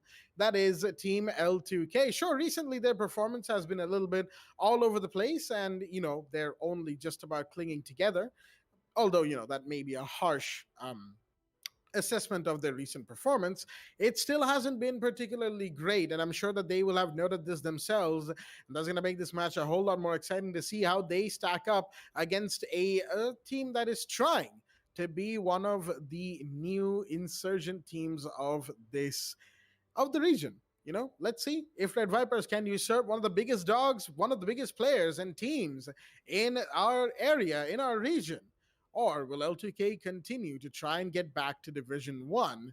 We'll see. But before we do, we'll also see a little bit of a player profile 1v1 standing. We haven't exactly come up with a name for this just yet, but it's a bit of a player comparison, if you will. And that is going to be between JV and Seth. The reason these two are highlighted because they themselves are playmakers for their respective teams. Sure, when it comes to L2K, you can argue for practically anybody's favor of, this guy should be playmaker, this guy should be highlighted. For the time being, JV has been chosen 17-10 in his first week. Not particularly amazing, but he can still do quite a lot of work. JV, is quite the player, and most certainly one to watch out for. Seth, in the meanwhile, he's been doing a whole lot more work. 38-17 in the very first week itself. Zofia, his favorite operator, while ace for JV. Seth, I will have to say, is certainly quite the player. He likes to spearhead the attack, and he likes to stay alive for as long as he can as well. He's good on intel, gives callouts, and does work for his teammates.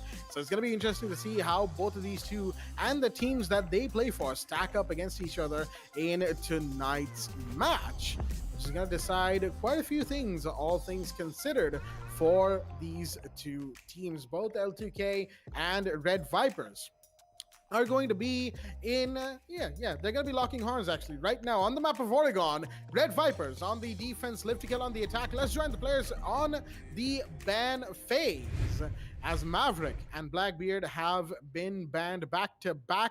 One from Red Vipers, that's the Maverick ban right there. The Blackbeard is a Live to Kill ban, interestingly enough, and they have the first ban on the side of the defense. Let's see who they will decide to ban on Oregon.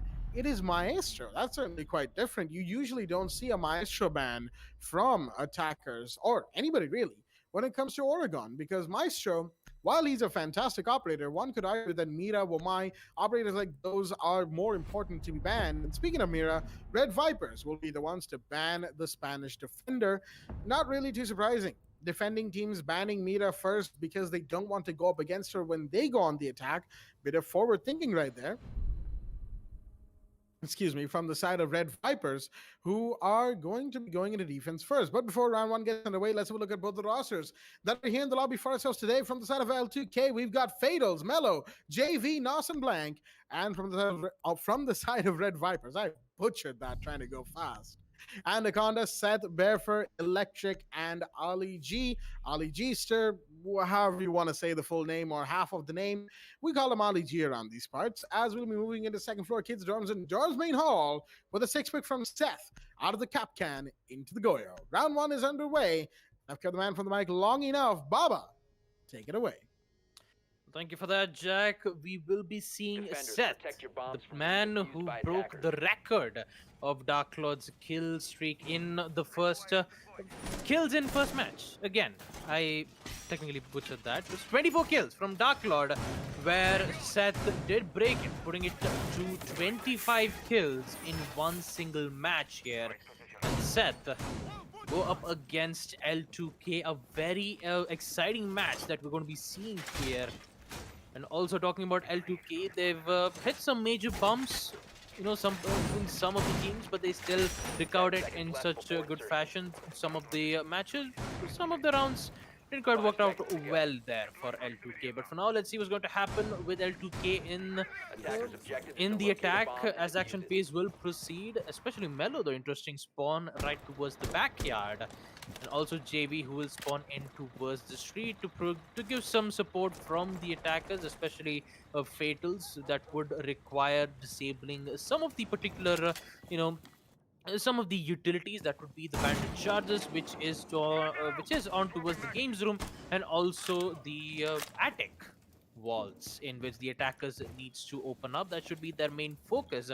Also the main deployable shield which has been placed right in towards the attics, one to hold in towards trophy and the other to watch Attackers have from dropped the the bomb specific diffuser. angle. And Anaconda, Attackers have located a bomb. I feel your pain, man.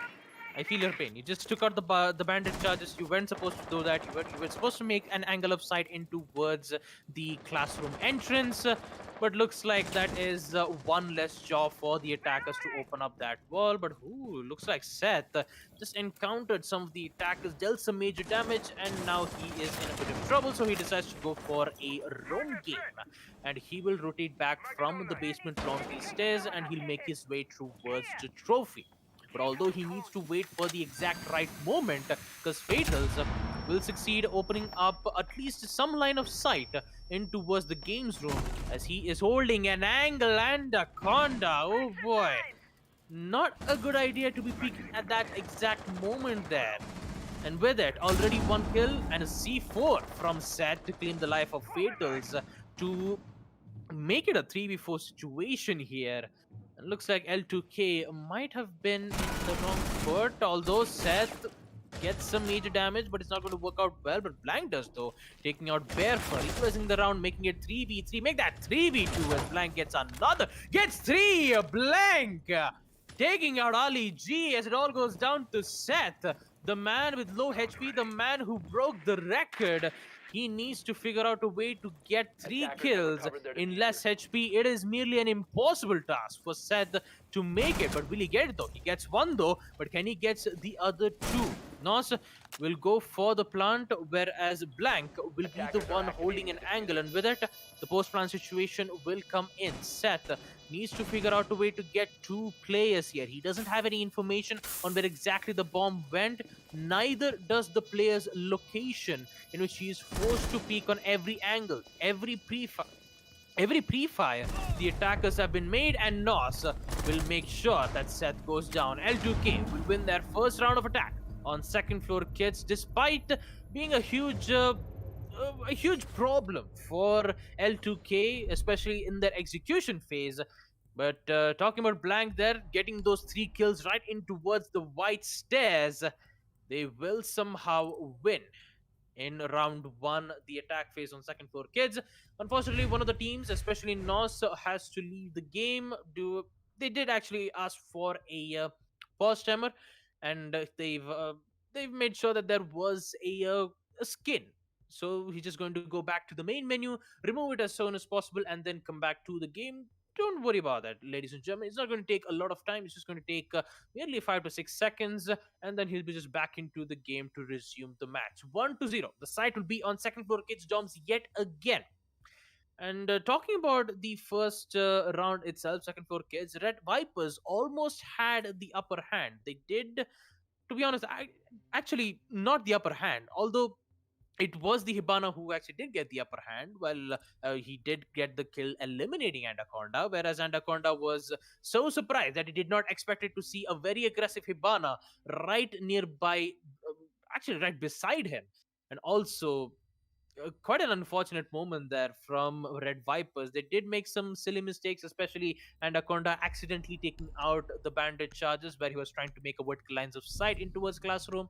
But yeah, because of that bandit charge being taken out, Hibana didn't had any problems opening up the wall, gets 2 kills, and with it, the win on first round of attack. And also, we will be right back with the NOS coming back into the match as well. Round 2 will proceed. A second floor kiss down will be the side, and let's see whether Red Vipers has figured out a solution to the problem. Attackers need to locate and defuse bombs. Most certainly, they're gonna have to try and figure out a solution pretty quickly, because if we know live to kill from what we've seen from them before, they're not gonna give Red Vipers much time to rest.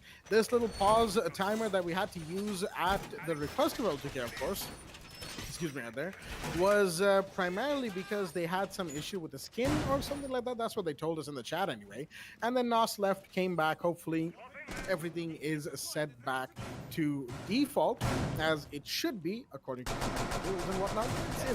It's a whole thing. I think we've already had this discussion a few times before, especially when the ruling 5 came seconds to in. go. But it's been a while, so you know we'll give them a pass for the time being. Attackers L2K must hasn't locate exactly and had the defuse best bomb. time, all things considered, in recent days, so they'll take what they can get in this situation. And I don't mean that in a harsh way. I mean that quite literally, that L2K need this match. They need to win a few, get back to Div 1, restore themselves as one of the very best in the region, and that is going to take quite a lot of doing indeed, especially recently. But they're going to just be going into this match doing what they do. You know, they will be aggressive for sure. We'll see the aggressive L2K, but we will also see a slightly restricted, less, more methodical L2K as well, because they don't want to just go out, peek everything, get taken down, and sort of regret their decisions only for the next round to not go their way because they were not feeling it, if you will. It's not exactly what you want to do, and Live to Kill are going to, they are a team that has understood that. The question is, how well can they execute on that? Hibana sees one just by tower, burns out the ADS. I believe there should be a magnet as well, but the Vulcan shield will be popped from the defender that was right there. I believe that was Electric inside of Attic, as Mello makes his way towards the big window of dorms. L2K JV in the meanwhile is just joining out for himself and his teammates, making sure that the intel is ever present, ever accounted for. But there's a repeller that I don't think they know of, and that's Blank. He was not the one who shot at the window, but L2K will start things up with Fatals taking a first and a second as he pushes into tower. Banshee's gonna slow him down, as Mello goes down to bear for good peek from the Wamai, as a JV has come from behind to find Fatals. That's a big drop. The revive is not going to come in just yet. Can the kill be confirmed, though? Nope. It's going to just be, a revive for Fatals right there, making sure that he can get back up. Minute remaining. Ali G going for the flank. He'll be found. Now it's a 4v2. Live to kill. Have a good advantage. All Anaconda needs to do is to hold Attic. He has that deployable shield. Attackers have He recovered just their needs to diffuser. make sure that the diffuser does not reach in towards the site. And to do it, they have to wait for a total of 40 seconds to do that. Smoke, it all goes down to Anaconda. The shotgun doesn't work out well, as JP will be able to find out. And Blank in the end to take out Bearfur, as L2K will win round 2. Second floor Kids Dorms goes to them. And with it, 2-score lead for L2K as well. On round 3, Red Vipers, they will, however, choose to pick either on basement, laundry, or supply room, knowing that they did lose second floor kids twice in a row. Going for a different site would be a viable option for them, because they'll be able to, even if they do win one of those sites, it will be locked for a total of 2 rounds in order to play the site yet again. So basement round will be the site for Team Red Vipers, with a 6 pick from Bear for switching from the Ella to the Echo. Those yokai drones which will be hidden from the attackers unless and until if it is found via the drone or through the naked eyes to eliminate it, and also to try to go for the plant as Attackers soon as need to possible. locate So and defuse as many bombs talking as about the entirety of 2 rounds from L2K, we've seen some major issues here. Especially, I believe, the Melusi, the MP5, who did almost had the chance to eliminate the Thatcher right from the main stairs. Unfortunately, the MP5 didn't work out. And also, I don't know what exactly happened from Seth. He was the one playing as the Goyo. Last time I remember, he was in towards the construction entrance, and then he was nowhere to be seen. Because last thing I remember, he was kind of doing a roaming duty here to try to push in at the very exact right moment. Unfortunately, it didn't work out well, and with it, he decides to pick the Legion instead of the Goyo. Having a Legion in late game is viable and also vital for the defenders to make sure that if the attackers go in for the execute, they will get stung with that Legion 2 mine, forcing them to not go for a sprint, or and they are forced to pick out the Legion Go mine. That's the reason why Legion has been picked on numerous amount of location, numerous amount of specifications, and also he's very viable on both the solo queue as well as on squads as well. For now, action phase, the drone works from L2K will come in which one of them will be droning in towards the basement laundry strays, the second from Big Tower, and also on towards on Freezer to give a perfect information. And also the Echo's Yokai drone, an early usage, and Seth getting his first kill, taking out Mellow right from the basement laundry, a very important kill. The diffuser gone down as well, and with it, L2K will actually fight back here. Blank yet again taking out Anaconda this time. Oh baby, a double kill for Blank taking out Perfect, putting it in a 4v3 situation. Blank is on fire, ladies and gentlemen. He's been getting frags for the past 2 to 3 rounds. He's not gonna stop until he reaches goal, but here comes Seth, the man. He's gonna get one more, but instant refrag will come in from GB in a 3v2 situation. Electric does the same, taking out Blank, putting it in a 2v2 equalized situation. Doesn't see that angle there from Ali G. A beautiful angle with the MP5K taking out GB. And with it, Fatals is in a very difficult situation here. 1v2. Currently in towards the Freezer. Proximity alarm, giving away his location, in which the defenders knows exactly where his positioning is. As the Excaros Palace would be used to make lines of sight, but they do not have any information just yet. The diffusers drop right in towards the basement laundry stairs. Fatals is forced to go for the frags. Doesn't have any drone works, again with a beautiful angle being placed here from Fatals, but it's not going to work out here. Fatals will get one kill. Ali G still in boiler, sees the leg, gets the shot, and with it, L2K will survive, winning round 3 basement laundry. And with it, Red Vipers, they were so close, but yet one single mistake was what L2K will capitalize on it. 3-0 is the score line, ladies and gentlemen, and with it we will proceed to round 4. Basement laundry will be the side. What a barrage of peaks, what a barrage of kills coming in from both the teams. Blank and also from Seth. And also, what a way to end off the round as well. 3-0. Round 4, basement laundry will be the side yet again for Team Red Vipers. And talking about RV, they need to figure out a way here. 3-0, and that to winning 3 rounds in attack on map Oregon. This is not going to look well here for Team Red Vipers. It most certainly is not. Fatals in that last round. Beautiful peaks, but I do have to say, though, am I right at the end? Excuse me right there. Not sure what he was doing on Boiler. I don't think he quite understood how exposed he was or how thin the pillar actually is on the side that he was hoping to defend himself from. That was the exact angle that Fatals used to finish him off. Unfortunate. That 1v2 really shouldn't have happened when you think about it in more ways than one. But that just speaks volumes of Fatals in these situations, as he's able to take it and win it for his team, continuing their run, if you will, of winning rounds in this match. 3-0 as we go into round 4. Beautiful 1v2 right there from the man. But unfortunately, again, I do have to say, Womai inside of Boiler needed to be just a little bit more aware of how thin that pillar is on that side. Excuse me right there. But yeah, you know, odd decision making aside, that's something that Red Vipers does a lot of, all right? Calm down, Fatals. I know you're high on adrenaline from that last clutch, but you gotta focus on the round in front of you, buddy. As the as the blue elbow hold will be figured out by the drones. Coming in from the side of Live to Kill, they're just doing what they do normally, drawing it out. I do have to say, Live to Kill were a little bit too aggressive, if you will, in the last round, coming down the main stairs far too early and sort of getting caught out by Bearfur on the Echo drone. They should have accounted for that, but unfortunately, he did not. Fatal's in the meanwhile, I think he used, what, 6 whole pellets there?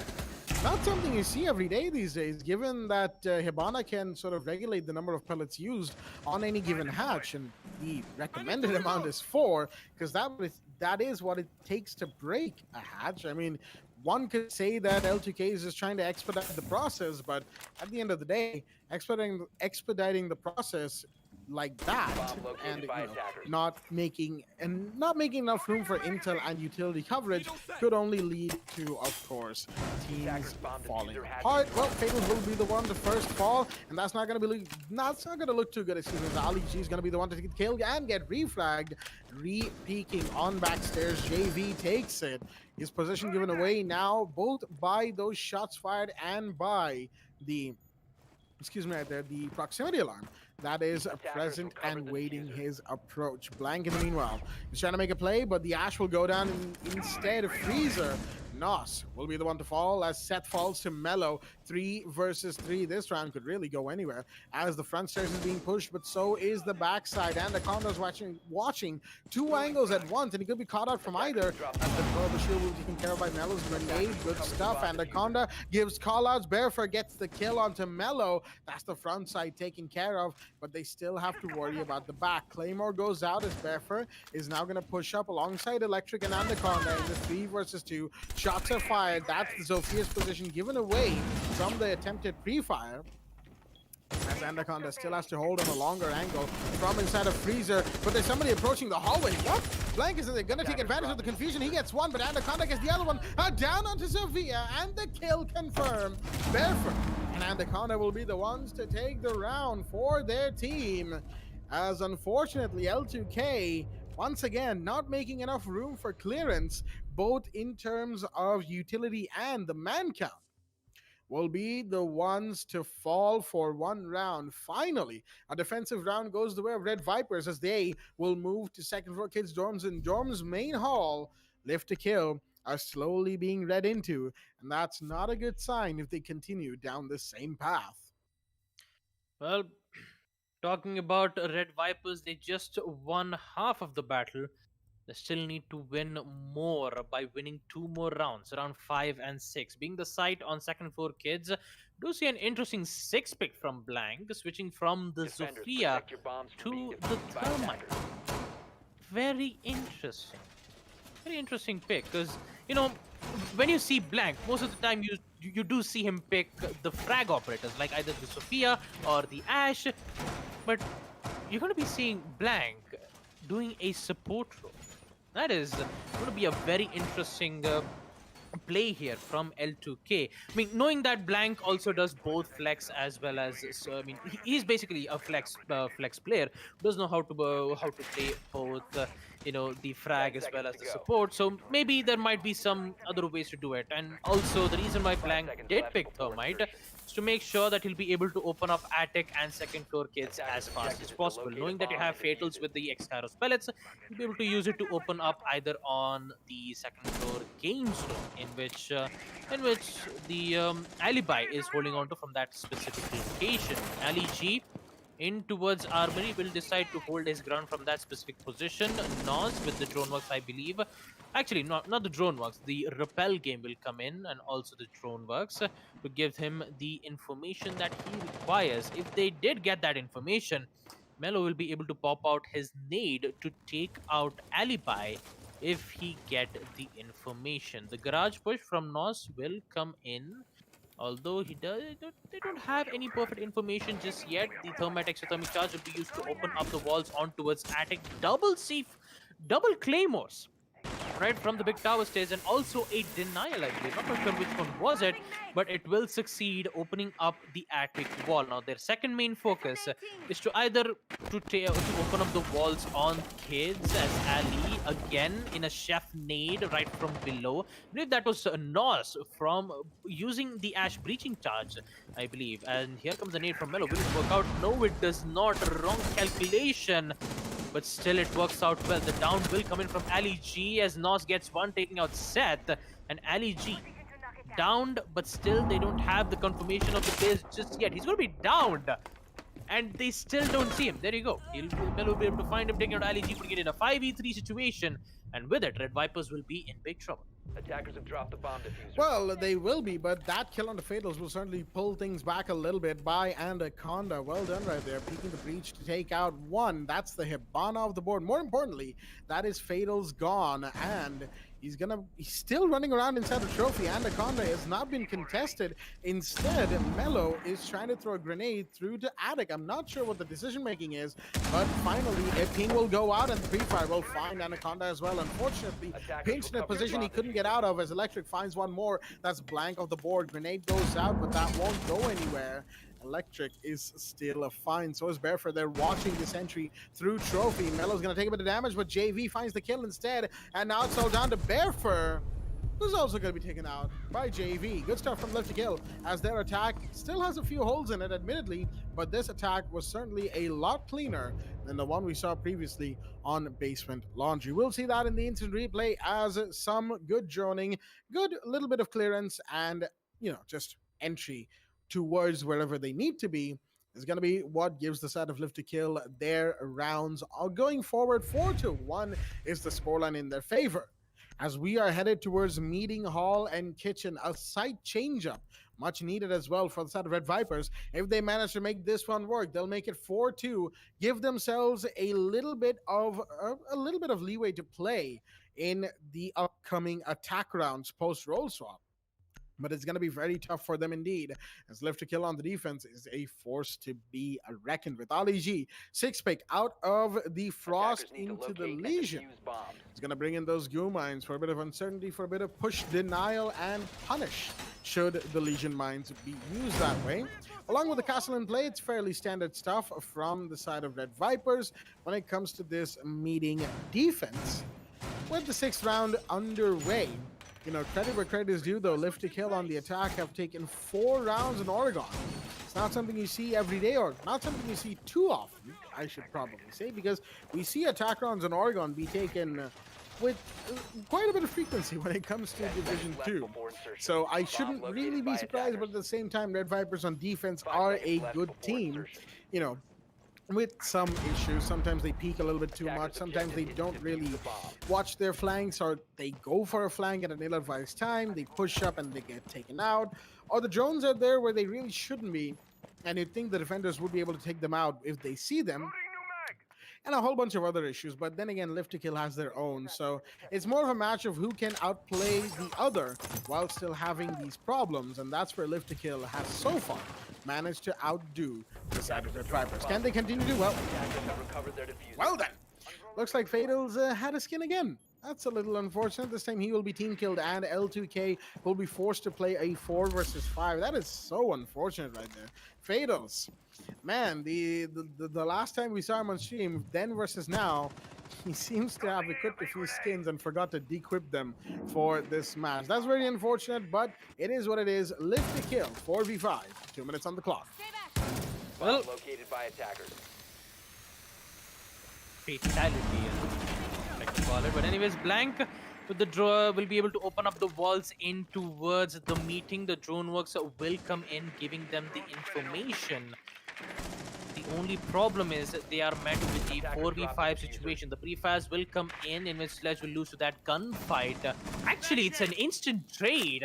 Ali G and the Sledge, both of them going down both at the same time. There's a lot of damage being dealt here from Blank, so we'll finally get the kill, taking out Anaconda, making it 3-3 as Nos use the Astrid recharge to open up the castle's armor panel. Now Seth should be worried about that window here. All he needs is to just pre-fire at the right moment to take out Thatcher. That would be JV right in towards the window. The only problem is there is still one player, actually still two though, Seth and Electric, both in the attic, holding the hatch in towards meeting to make sure that the push from the attackers does not happen. It looks like it is working out well here. 1 minute left for the attackers to make their play, and they're slowly moving their focus in towards the site on kitchen. They're going for a plant in kitchen. Bearfur sees the total of 3 flashbang being thrown, but it's going to be a post plant. Blank really needs to be careful on that situation. Goes for a prone and then falls back. Just waiting for the moment to make his play, in which he will evidently win. Another pre-fire from Blank to take out Seth, and with it, Electric in a very difficult situation here. 1v3 needs to find JV, Blank, and Nos. Looks like they have got every single angle covered here from L2K and Electric. He needs to find these three players here, and he's losing a lot of time. He needs at least a total of 7 seconds to go for that defuse, and unfortunately, it's not going to work out well. And with it, L2K will be able to win this round as Blank will get the final kill. L2K winning round 6. First Pro Meeting / Kitchen goes to them in a very strong win here, winning 5 attack rounds, 5-1 will be the score line. And with it, we will proceed to the second half, round 7. Well, 2K will be the one on defense, and they only need 2 more rounds to win against them. And also taking a look at the scoreboard, 11 kills to Blank. Oh boy, the man is on fire and he wants to keep continuing. Absolutely, but can we say, excuse me right there, I have a different point in mind. Completely disregard what I said right there. Fatals, in that previous round. Yes, Baba, I see your confused look. Do forgive me. I was trying to update the, the round score that we have over there. But anyway, point notwithstanding, Fatals in that last round played really well as they bought onto our stairs. I really have to say, as they, the two defenders that pushed up to him, both the Wamai and the Jaeger, pretty much got baited, if you will, because Fatals, he had an idea. He knew that they would push him, right? He was trying to find, excuse me, that was Blank. But regardless, on the back to our stairs, you know what? Disregard. I'm not even going to. I've attempted it too many times for it to be feasible, and I'm round 7, 5-1 is the scoreline. Live to kill in a good advantageous position against Red Vipers, and they're going to look to continue that on the defense this time around. Playing Red Vipers, playing against them, excuse me, on attack as well. Oregon has been pretty much L2K's game so far. They're going to have to keep up the momentum if they want this match to be their own, and that's an interesting setup we're seeing from, excuse me, there from Fatals down below in meeting, opening up footholds to make sure that anybody who tries to go through there is, will be punished, if you will, either by the bandit or somebody holding in meeting. Maybe a bit of roam game could come out, not quite, as Blank is going to just hold and just do what he does in this situation. Seth, in the meanwhile, coming up, he's going to see these footholds being made. He's going to have to be very cautious indeed as the drones come out from Anaconda. He's going to see that the hatch of Attic is open. That means that it's going to be a dangerous area to push, if you will. Blank putting down his bandit charges, but is it going to find the summer breach? No, it's not. Unfortunate for Blank, as his bandit charges were a little bit misplaced. C4 goes out. Can he get a kill off of that? No, he doesn't. Gets taken down, cornered, and finished off as Seth will be the one to take the first kill. And a good first kill it is. Blank off the board. The man top fragging in this game gone, as Live to Kill are in a disadvantage. 4 versus 5 with Red Vipers pushing up through Attic so far. Therefore, I believe he's either trying to join them or go the other direction, and he is going the other direction towards Anaconda for that main bedroom closet push. Takes a bit of damage from the fall, admittedly, as the Selma has been caught out by the Momai magnets. Actually, I believe that was that a smoke grenade caught out? I'm not entirely sure, but some breach will go off regardless as the MP goes off as well. Bearfirm holding as JV is going to find one. That's Anaconda off the board. However, there we go. Double kill, triple kill. Many kills going off. It's now a 1v2 all of a sudden as bodies are dropping all over the place. And suddenly it's all down to Mello, the last man standing. Bearfirm pushes in. He can't find him to deny the plan. The drone's going to go out, but no, Mello's going to push in. Get a kill. Can he turn around? Mello! Beautifully done with a 416 in hand. You don't stop this man from winning rounds. Absolutely beautiful. Beautiful stuff from the side of Live to Kill from Mello right there. As it is now match point confirmed. 6-1 is the score line for Live to Kill as Basement, Laundry, and Supply Room is going to be the side of choice. Beautiful clutch right there from Mello. 1v2, man. That's going to be one that's going to stick in our memories. It's a complete turnaround as well. A full 180 headshot. Unfortunately for RV, they should have had advantage there, but they didn't. Well, they couldn't make the best of the situation. Bandit will be brought in by JV out of the Wamai. Interesting decision. A little bit more electrical and hard breach denial rather than outright utility denial. But regardless, a pick coming in from the side of L2K, simply that is.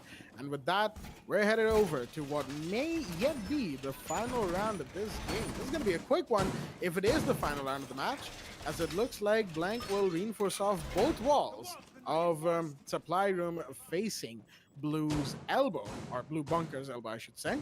That's, that pretty much gives away the fact that there won't be too much emphasis on Blue Bunker outside of what they can do in this situation, with the supply room entryway being, they're being head level shotgun holes on that region, and the door being held by somebody maybe behind the shield. Actually, yeah, the Echo does have a shield, so that could be. Wait a minute, Fatals. Actually, I just looked at him. He's got the shotgun as well, Supernova in hand. That's certainly going to make things a whole lot more interesting as action phase for round 8 is underway.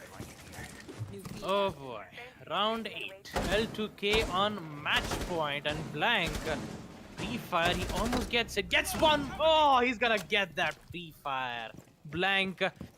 It's just a walk in a park for L2K here. Already an early kill, taking out Seth, the man who did break the record. Unfortunately, gets taken down from L2K, but Ali G will get taken down as well from Blank, right from Blue.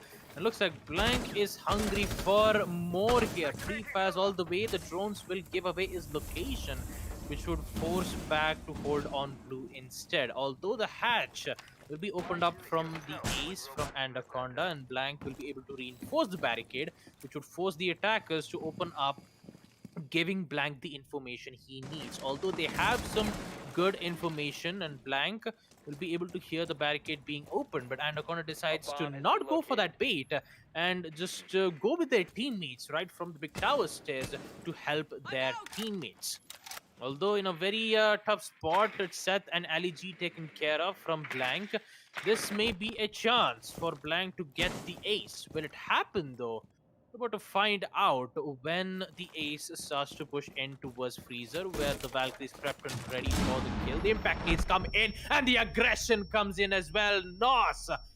Oh boy, that was like a huge nitrous boost from Nos, taking out the ace using the impact nades, and with it, RV is... they're just scared. Like, they don't even know what to do here, and Fatals, I believe he's prepped and ready with the Supernova shotgun, but instead he's just going to use the Bearing 9 instead. With the information coming in, Bearfur gets one, halts the aggression of Nos's nitrous boost, and with it, it is a 4v2 situation here as Bearfur makes his way in towards the Freezer. L2K, they're just having a fun time here, and Red Vipers, they are feeling the heat.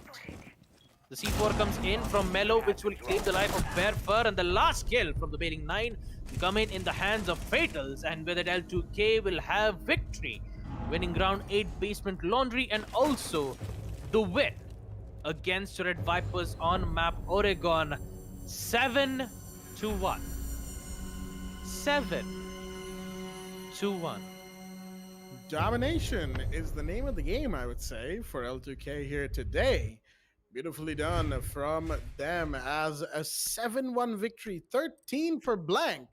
Absolutely beautiful stuff right there. And even a play that could be a contender for a play of the week, ladies and gentlemen. There's certainly been quite a few today.